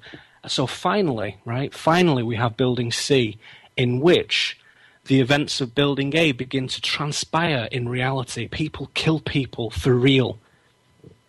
And it could be that Building C is totally unconnected with Building A. The real one is unconnected with the simulation. They may have nothing to do with each other at all. Or it could be that Building C is pre-selected. Both are possible. So do you see the dynamic there? Do you see the magical principle there? Do you get the magical orchestration from within Building B? That's where the sorcery takes place. That's what makes the connection. That changes the reality. So there's this kind of micro-theatre simulation being played out in Building A, and they're taking that pattern, charging it with real emotions, and manifesting it, apparently, spontaneously and randomly, into another location nearby. No strings, no evidential trail, no logic to it, and it's beyond the mind of the mainstream man. And this is a very old, traditional magical operation, and I see that there's a connection there with Boston. Sure. But it's a broad analog, because in Building A you have this spiritual creation where you have at least imagined or at least pictured some relationship or some concepts. And then in Building B, you physically create that by putting energy behind it and manifesting it, investing in it, putting the pieces in place so the possibility becomes much more imminent. And in Building C, you actually have the occurrence take place. But, what we need to do as a society, as individuals, is to realize that we have abdicated our responsibility in Building B to someone else. Well, that's right. And that, for me, that 4D sorcery aspect of this, as I say, has equal importance to the 3D sort of tactical aspect. And, we can't fully comprehend it. Most people think it's fantasy, that sort of thing. But if you only play private investigator and conspiracy researcher, as the media would have it, you will come to a dead end. You will ultimately draw a blank. And equally, if you just think about the philosophy of it, you'll also draw a blank. Sure. What we have to do is both. We have to educate ourselves to be philosophers and scientists and mystics and tacticians if we have to have any real sort of penetrating perceptions here. And if you want, just by the way, the satisfaction, this is quite important in a way, if you want the satisfaction of having to think that there's some sort of karmic payback for the negative magic and the negative sorcerers involved in this, let me tell you, the universe never allows anyone to get away sort of scot-free from such things. It might appear that they do. They might walk away laughing and rubbing their hands and, going undetected by human authorities. But on another level, there is an indebtedness that will not go away until it is paid in full with interest. So they know that. And there are sometimes even, and this is very odd, but attempts to take another human soul and try and offload the karma onto that soul. And this, in certain areas, is called the law of restorative harmonics, and they put it onto them. But such things, whilst they appear to have an immediate effect, they don't really. It just makes matters worse. So negative magical rituals cannot be sprayed liberally around. It has to be very specific, very concentrated, and very carefully calculated. You can't really, just do it willy-nilly. And you cannot also, and this comes back to what you just said, Brooks, you can't do it to someone without their free will. So it's much easier to get away with stuff by garnering unconscious support for this collective destruction. So ask people if it's okay to kill each other legally, as we have agreed to do so in Britain and Europe and America, and then go ahead and do it. So ask people, is it okay to throw away the constitutions and the principles and our abiding guidelines of natural human law, and instead just accept a bunch of crooks running the show? Is that okay? And we said, yes, it is okay. Yeah, we did. We allowed the federal government to conscribe our state militias, stick an extra patch on their shoulder, put them in an airplane, send them to a foreign country, and tell them to kill, instead of helping Americans during times of tornadoes and floods and hurricanes and fires and earthquakes, which is what the National Guard has traditionally done for 375 years. And the individuals that signed up for the Weekend Warrior program, 2 weekends a month and 2 weeks in the summertime, ended up serving full-time as warriors, not what they signed up to be, and instead of bullets or tanks or gas or exposure getting them, suicide got them. Yeah, that's very true, and that was a very startling statistic that has been brought out in recent times, isn't it? That more people are offing themselves, if I can put it bluntly like that, than are being killed in actual live theatre conflict. When you pick up a weapon and you shoot tin cans or you shoot an animal or you shoot paper targets, it's one thing. When you just point that weapon at another human being, regardless of whether you pull the trigger or not, your life is changed forever. Now, I used to play with weapons just like Neil does now, but I had a close call with the weapon when I was about halfway through with this mortal life. Not an accident, just a close call. And I have not touched a weapon since, because just that millisecond changed my life forever. I will never handle another weapon. It's not for me. Do you know what, Brooks? Let me tell you something on that. When I speak about weapons and guns and stuff, I do so philosophically and politically if necessary, but also because this is the kind of person that I have decided to be, I actually want to know as well. So I want to know what it feels like to shoot and kill and do this and that. Not necessarily other human beings. That could lead to all kinds of problems. But I, in recent times, have been on a safety course, a firearms safety course, which was really an introduction to it, conducted by the local sheriff's department here. So you can't get more institutionally focused than that. And the course, 50 people in the audience, I was one of them, was conducted by a local law enforcement dude who was an excellent person. And they kind of said that, they went through what these things are, what the laws are, what we can do, what we can't do, what they're for and that. And so it was an opportunity to really get that experience from a law enforcement point of view. You understand, that was what I was particularly interested in. How do they portray it? And they, in their own ranks, the guy was telling us that there is a very clear difference between a police officer who has killed a person and a police officer who has not killed a person.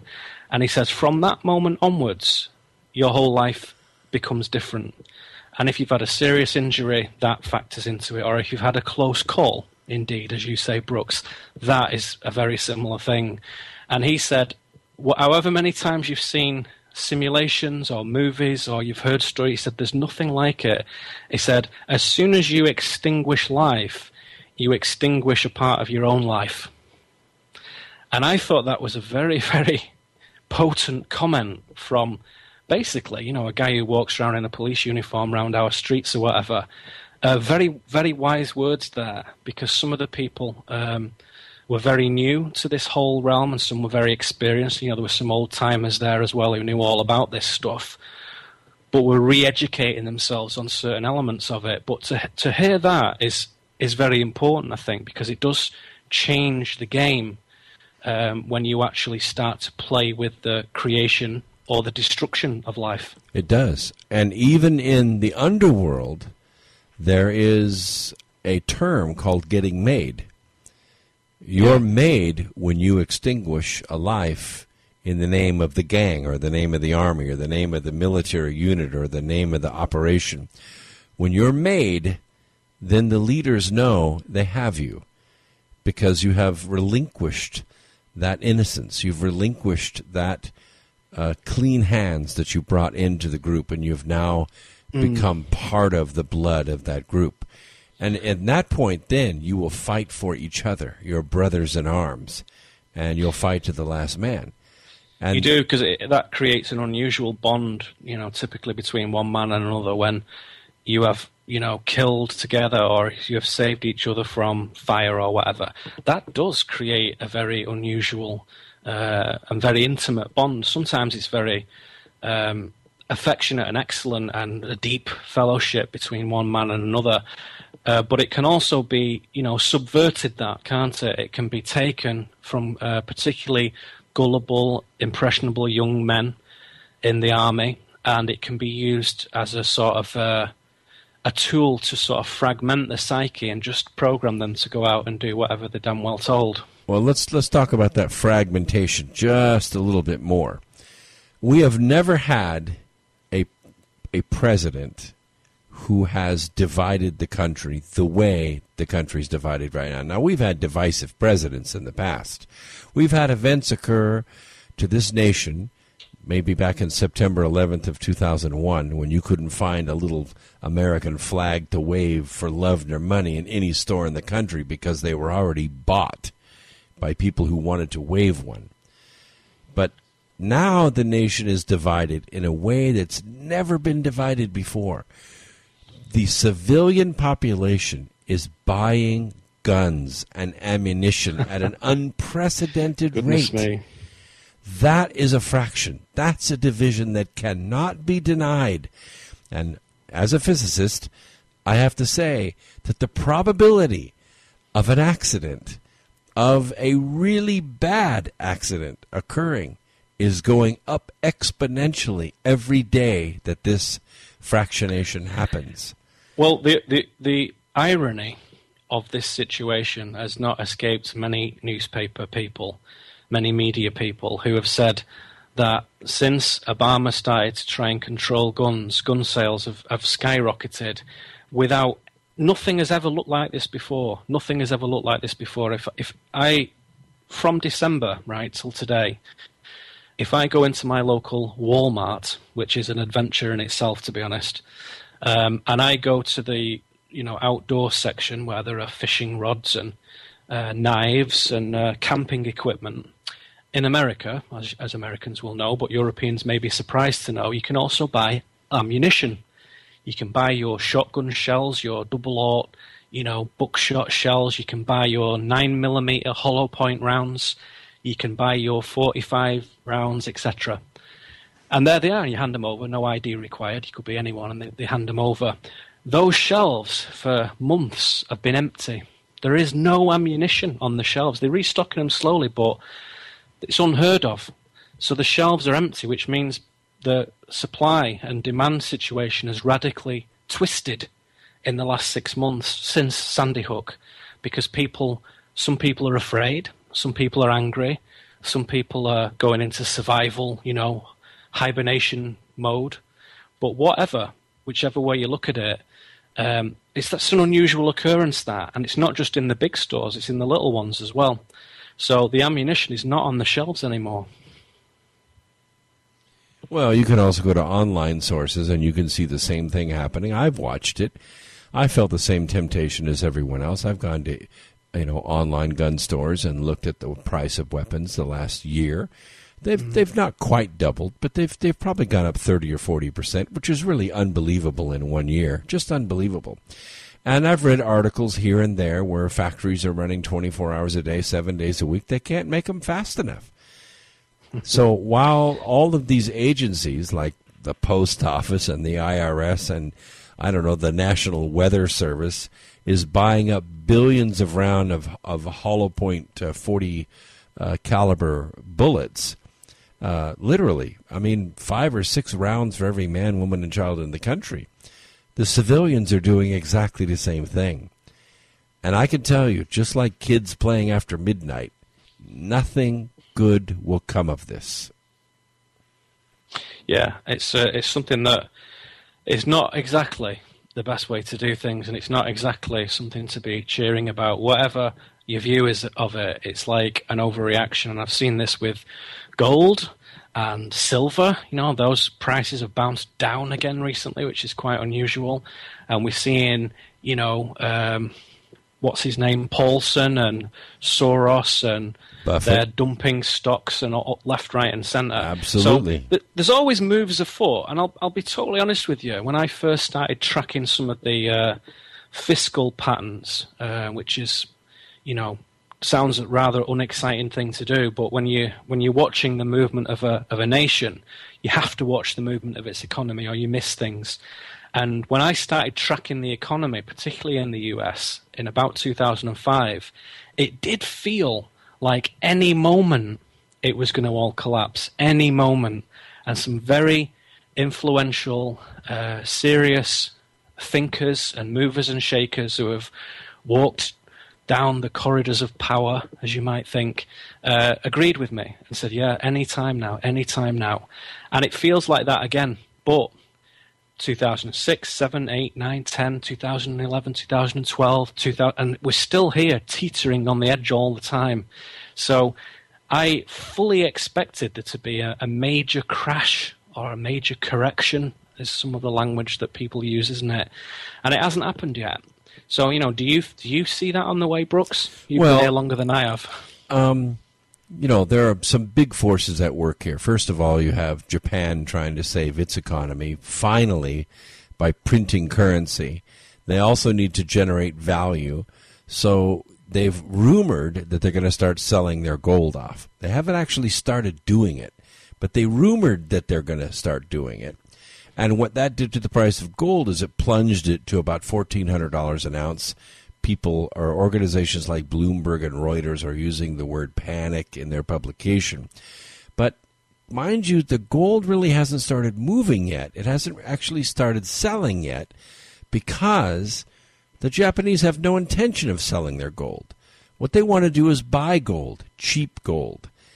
Now, let's flash back just a few weeks to, I think it was about 4 weeks ago, right here on this program, we said that tomorrow, which was 4 weeks ago, the Cyprus Bank is going to be closed by the IMF, and they're going to seize the depositors' money, or a percentage of it, to try to bail out the bank, not with taxpayers' money, but with depositors' money.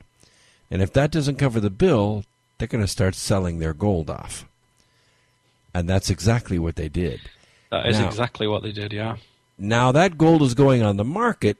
There are 3 countries that are buying it up as fast as they can get it.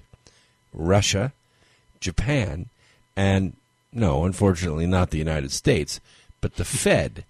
They're buying it up with printed money.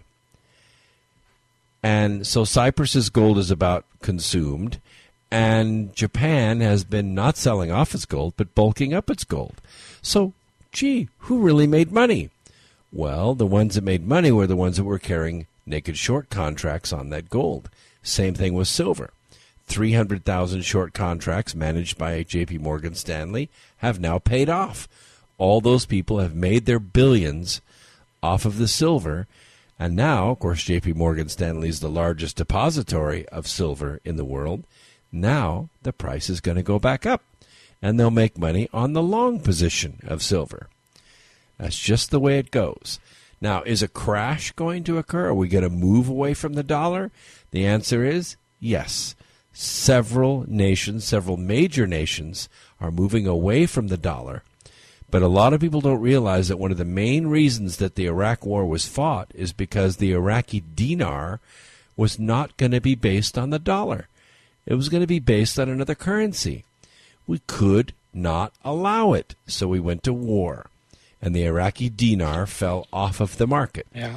Well, now there are something like, 7 trillion Iraqi dinars out there in private and governmental possession.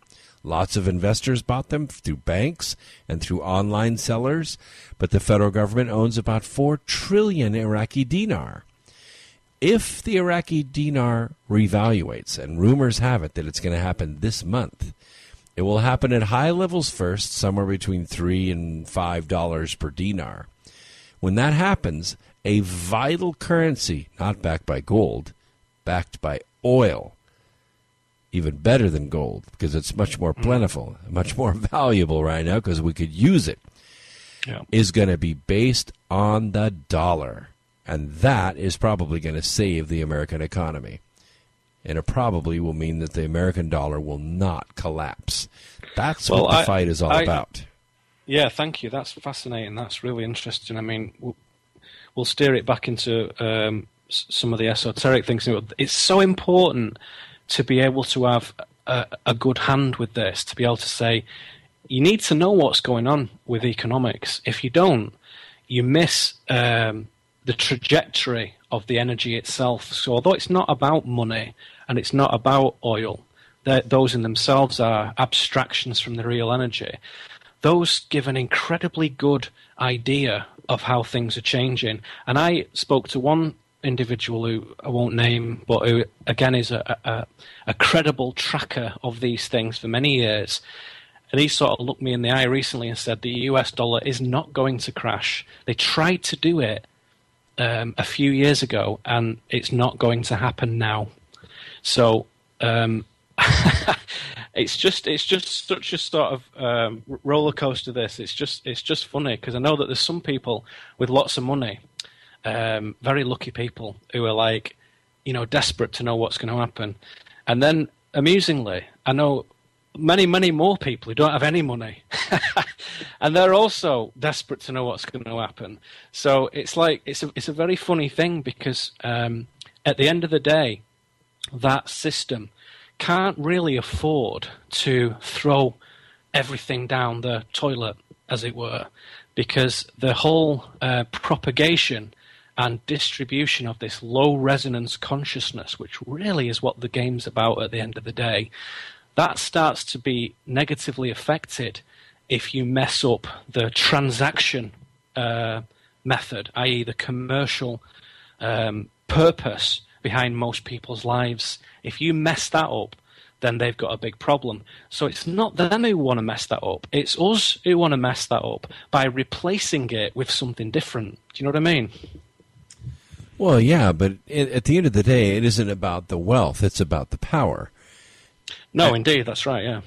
And by the way, I want to remind everybody that our phone lines are open. So if you want to call in anywhere in North America, if you have some thoughts on this or observations, 888-429-5471. Questions for Neil or myself, 888-429-5471. And we're also taking calls from outside the country on 530-413-9537, 530-413-9537. And just in case we get a call, I just wanted to cover one more thing briefly related to the Boston Marathon event. I made a little note on a Post-it note here, and I forgot to mention it. So it's a bit disjointed, this, from the original part of the conversation. But back to the sort of esoteric angle of that, we talked about some of the sorcery of using analogues and creating a pattern and then making that go out into the real world. Well, another thing that's special about that particular date, April the 15th, is that it's unusual in if you look at sort of Golden Dawn and Rosicrucian inspired, Egyptian numerological correspondences. 105 is a very important number, and April the 15th is the 105th day of the year. So when a magical exercise is conducted, they don't do it just on any day. They choose the day very carefully. And 105, in their magical traditions, to the best of my knowledge, is associated with subversion, ruin, and change, right? Now, as I said before, you can't fully comprehend what's happening here until you know both situations in this play. So we have to just consider this information. Whether you think it's relevant or not is something to decide later, but we have to consider it. April the 15th is also the festival of Ba'ast, or Ubast, the Egyptian cat goddess. And this deity has been consistently worshipped since around 3000 BC, 5,000 years ago. And the cult of Ba'ast was centered in a place in the Delta region along the Nile. You might have even been near it. A place called Bubastis. Sounds a bit like Boston to me. And there were wonderful stone statues of this goddess, the Eye of Ra, the Lady of the Flame, as she was known. Originally, she was lion-headed and solar, and then later became depicted as cat-headed and lunar, of the moon. And the stone that we have today, alabaster, is named after this deity. But she was considered as, and this is the key bit, the defender of the pharaoh. That is, the defender of the empire. And so the festival of Ba'ast is to defend the empire. And every year, in times gone by, on festival day, thousands of people would gather. There would be music, song, dance, and sacrifice. And Ba'ast was central to this, and blood would need to be spilled to be given to this goddess. And so anyone who has done their esoteric homework, we all know that Egypt is incredibly important to understanding the hidden political maneuverings here. It's not just some old-fashioned weird stuff. It's absolutely vital that you understand Egypt and the last few thousand years of it. And in this sense, it is not such a stretch to say that the blood spilled at the Boston Marathon was a sacrifice to Ba'ast in this magical sense. I couldn't resist when you mentioned the defense of the empire. That's kind of what we're facing right here. We're facing the defense of the empire. We have our own theme song. We have our own good versus evil. We have our star-spangled national way of doing things, the things that pull at the heartstrings, that inspire people. We do it at all our sporting events. We do it at everything that's important. We bring everybody together and focus everybody on what? On the enemy. And we give them a new hope. Very good, very good. You must have a vast library of sounds at your fingertips there, Brooks. Not a vast one. How the hell did you get that so quick? And I'll throw this one in as a little. This is more of an esoteric curiosity, quite frankly. It was also the day of the Boston Marathon that 101 years ago the Titanic sank. So there's a little point of interest. It was also the day, somebody told me yesterday, that Dodi al-Fayed, an Egyptian, a royal in many ways, was assassinated with his royal girlfriend, the blue blood Princess Diana, that's right, in 1997. And so, depending on how seriously you look at this, you have to take all factors into account. And as one of my heroes, Sherlock Holmes, although he is fictional, but based on a real guy, although Holmes was meticulous about details. He said, when you're investigating the essence of a thing, you have to take in to account all the details that seem utterly trivial, all of them. And some of them you may indeed drop and say, actually, that's not relevant, let's get rid of it. But put all of them in at first, put all of them into that crucible. And then when you bring your flame to it, your fire of thoughts, your gift of divine reason, your lucidity, then the things that are untrue will burn away and will disappear. And what's left will be the truth.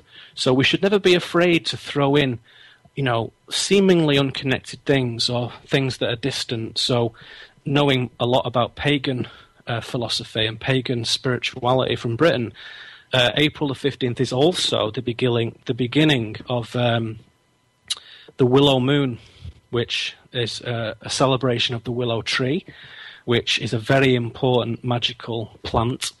And it is a tree that its power is associated with enchantment. And the media, the corporate media, if they aren't doing an enchantment job on the minds of the people, then I don't know who is. Oh, yeah. In fact, I have a listener out in Arizona that just mentioned this is the first public sacrifice to have 21st century media coverage. Right.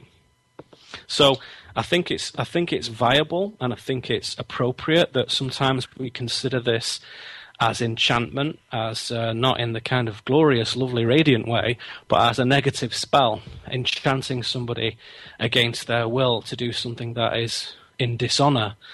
And I think it's absolutely appropriate to see the sorcery behind that. And if anybody doubts it, go back in the history books, go to Greece, go to Rome, and look for patterns that are just like this, where not only were there events orchestrated, which is, where most people stop, right? The government orchestrated it, that's the end for us.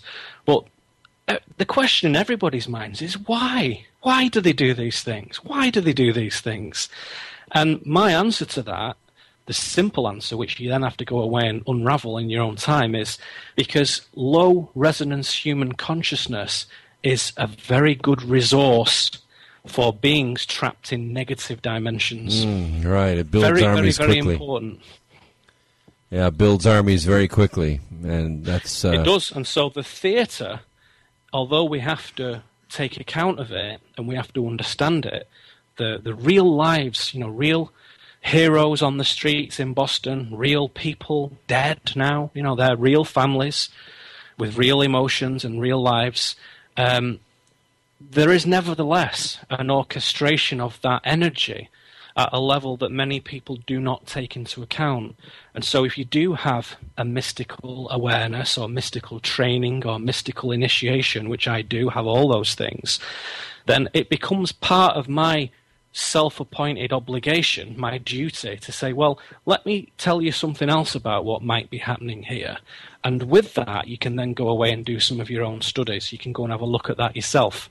And you can, not just with Google, but also with your own mind and your own intuition, your own connection to the universe, your own ability to gather with other people. And as you said before, where we originally met was at James Gilliland's ranch, which, although it is associated with UFOs and paranormal activity, is also, and primarily for me, to be honest, it's just a place where people who are interested in the world, in the truth of reality, they come there to gather. They go to that place, amongst others, but that's one of them. They go to that place to have proper dialogue on this stuff and to really just put all the defenses aside for a minute, to not mess around debating, but just to converse on it, to have meaningful dialogue on it.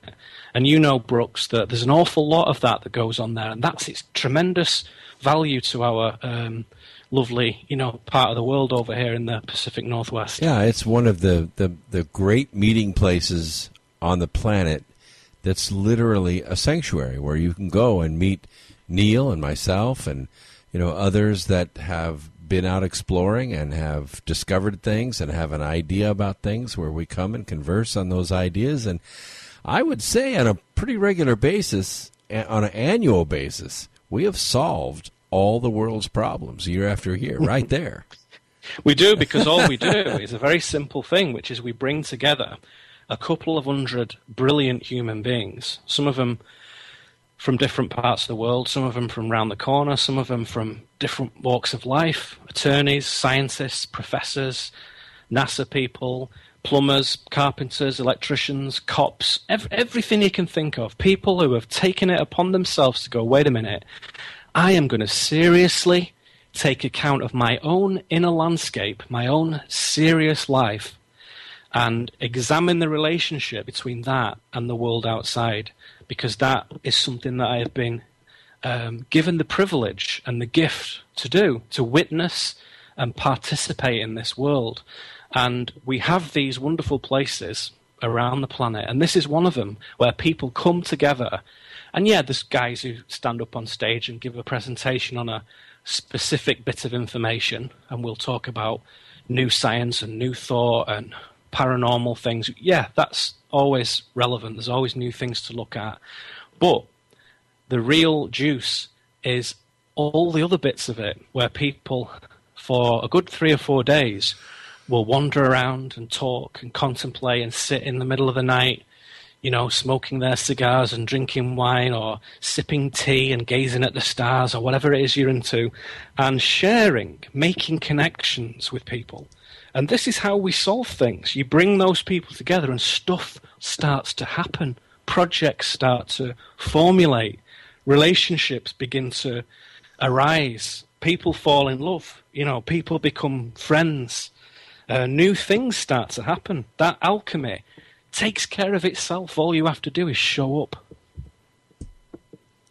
Well, that's it. And they do. And the last few years, it has, so many people have showed up, they've sold the place out. So that's right. We're going to have to expand the franchise to other places. And I think other places have tried it. I think Sedona and some other places around the country have tried it. But nothing's been as successful as Trout Lake in this particular way. It's not a particularly touristy place. If you don't mind staying in a tent for a week, it's quite the experience, at least in the people that you meet. And it just seems to be one of the power places on the earth.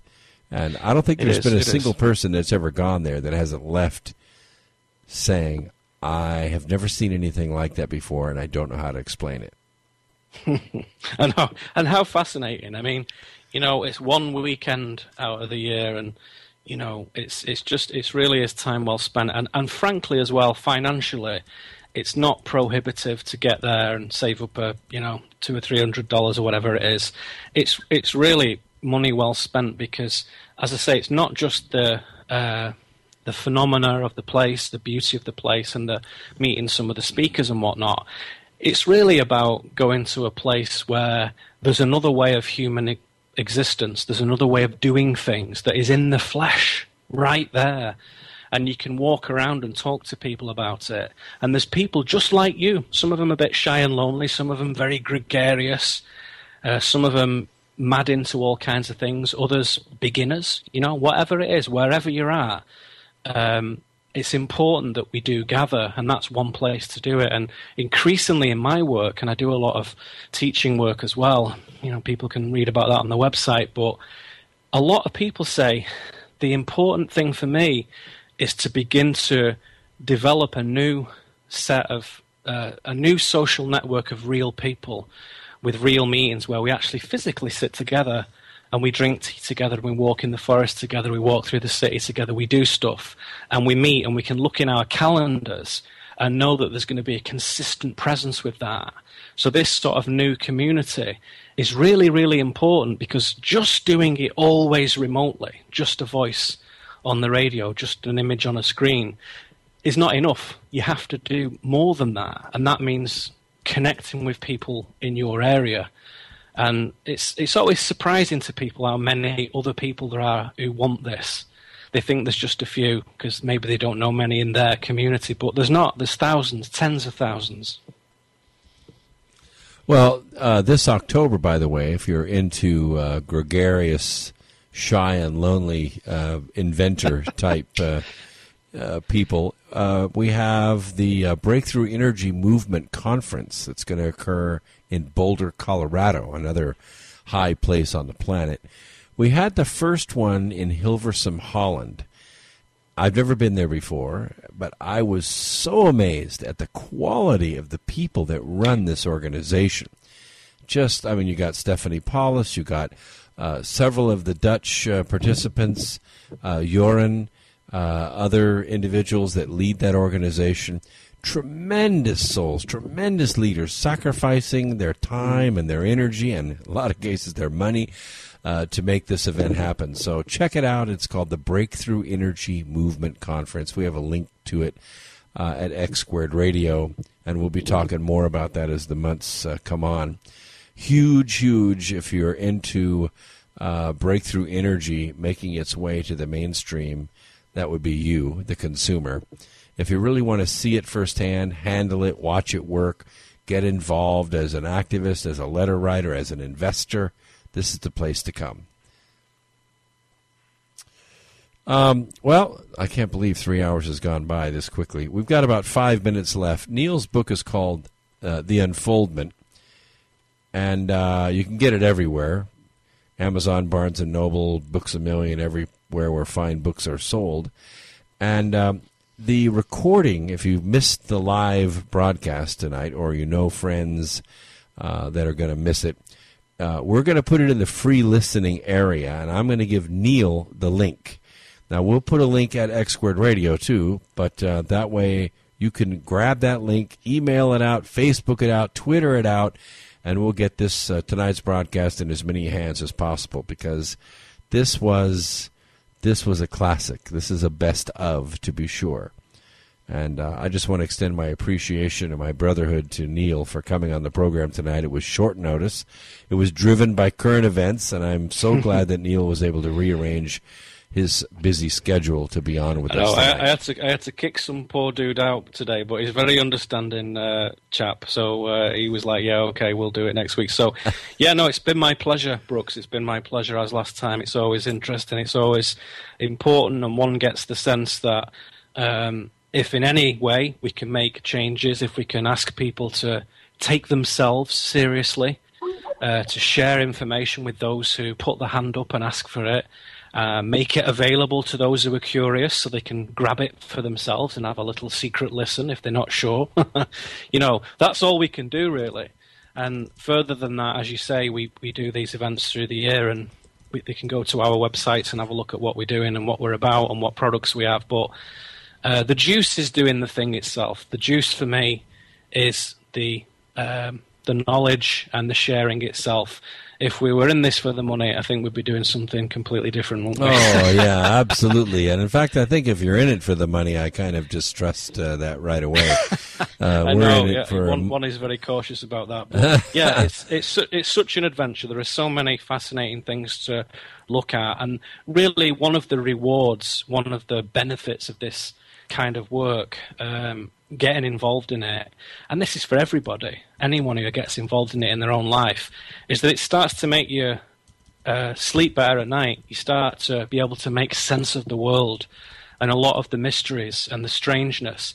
It begins to become understandable, and it begins to be part of an unfolding evolution, and things just start to feel better, start to feel like there is some divine ordinance with this, and you get closer and closer to making contact with that. And there's no better thing to do. There is no other game in town for me than this. Excellent. Well, we were part of it tonight. We made our change. We affected the universe. Absolutely.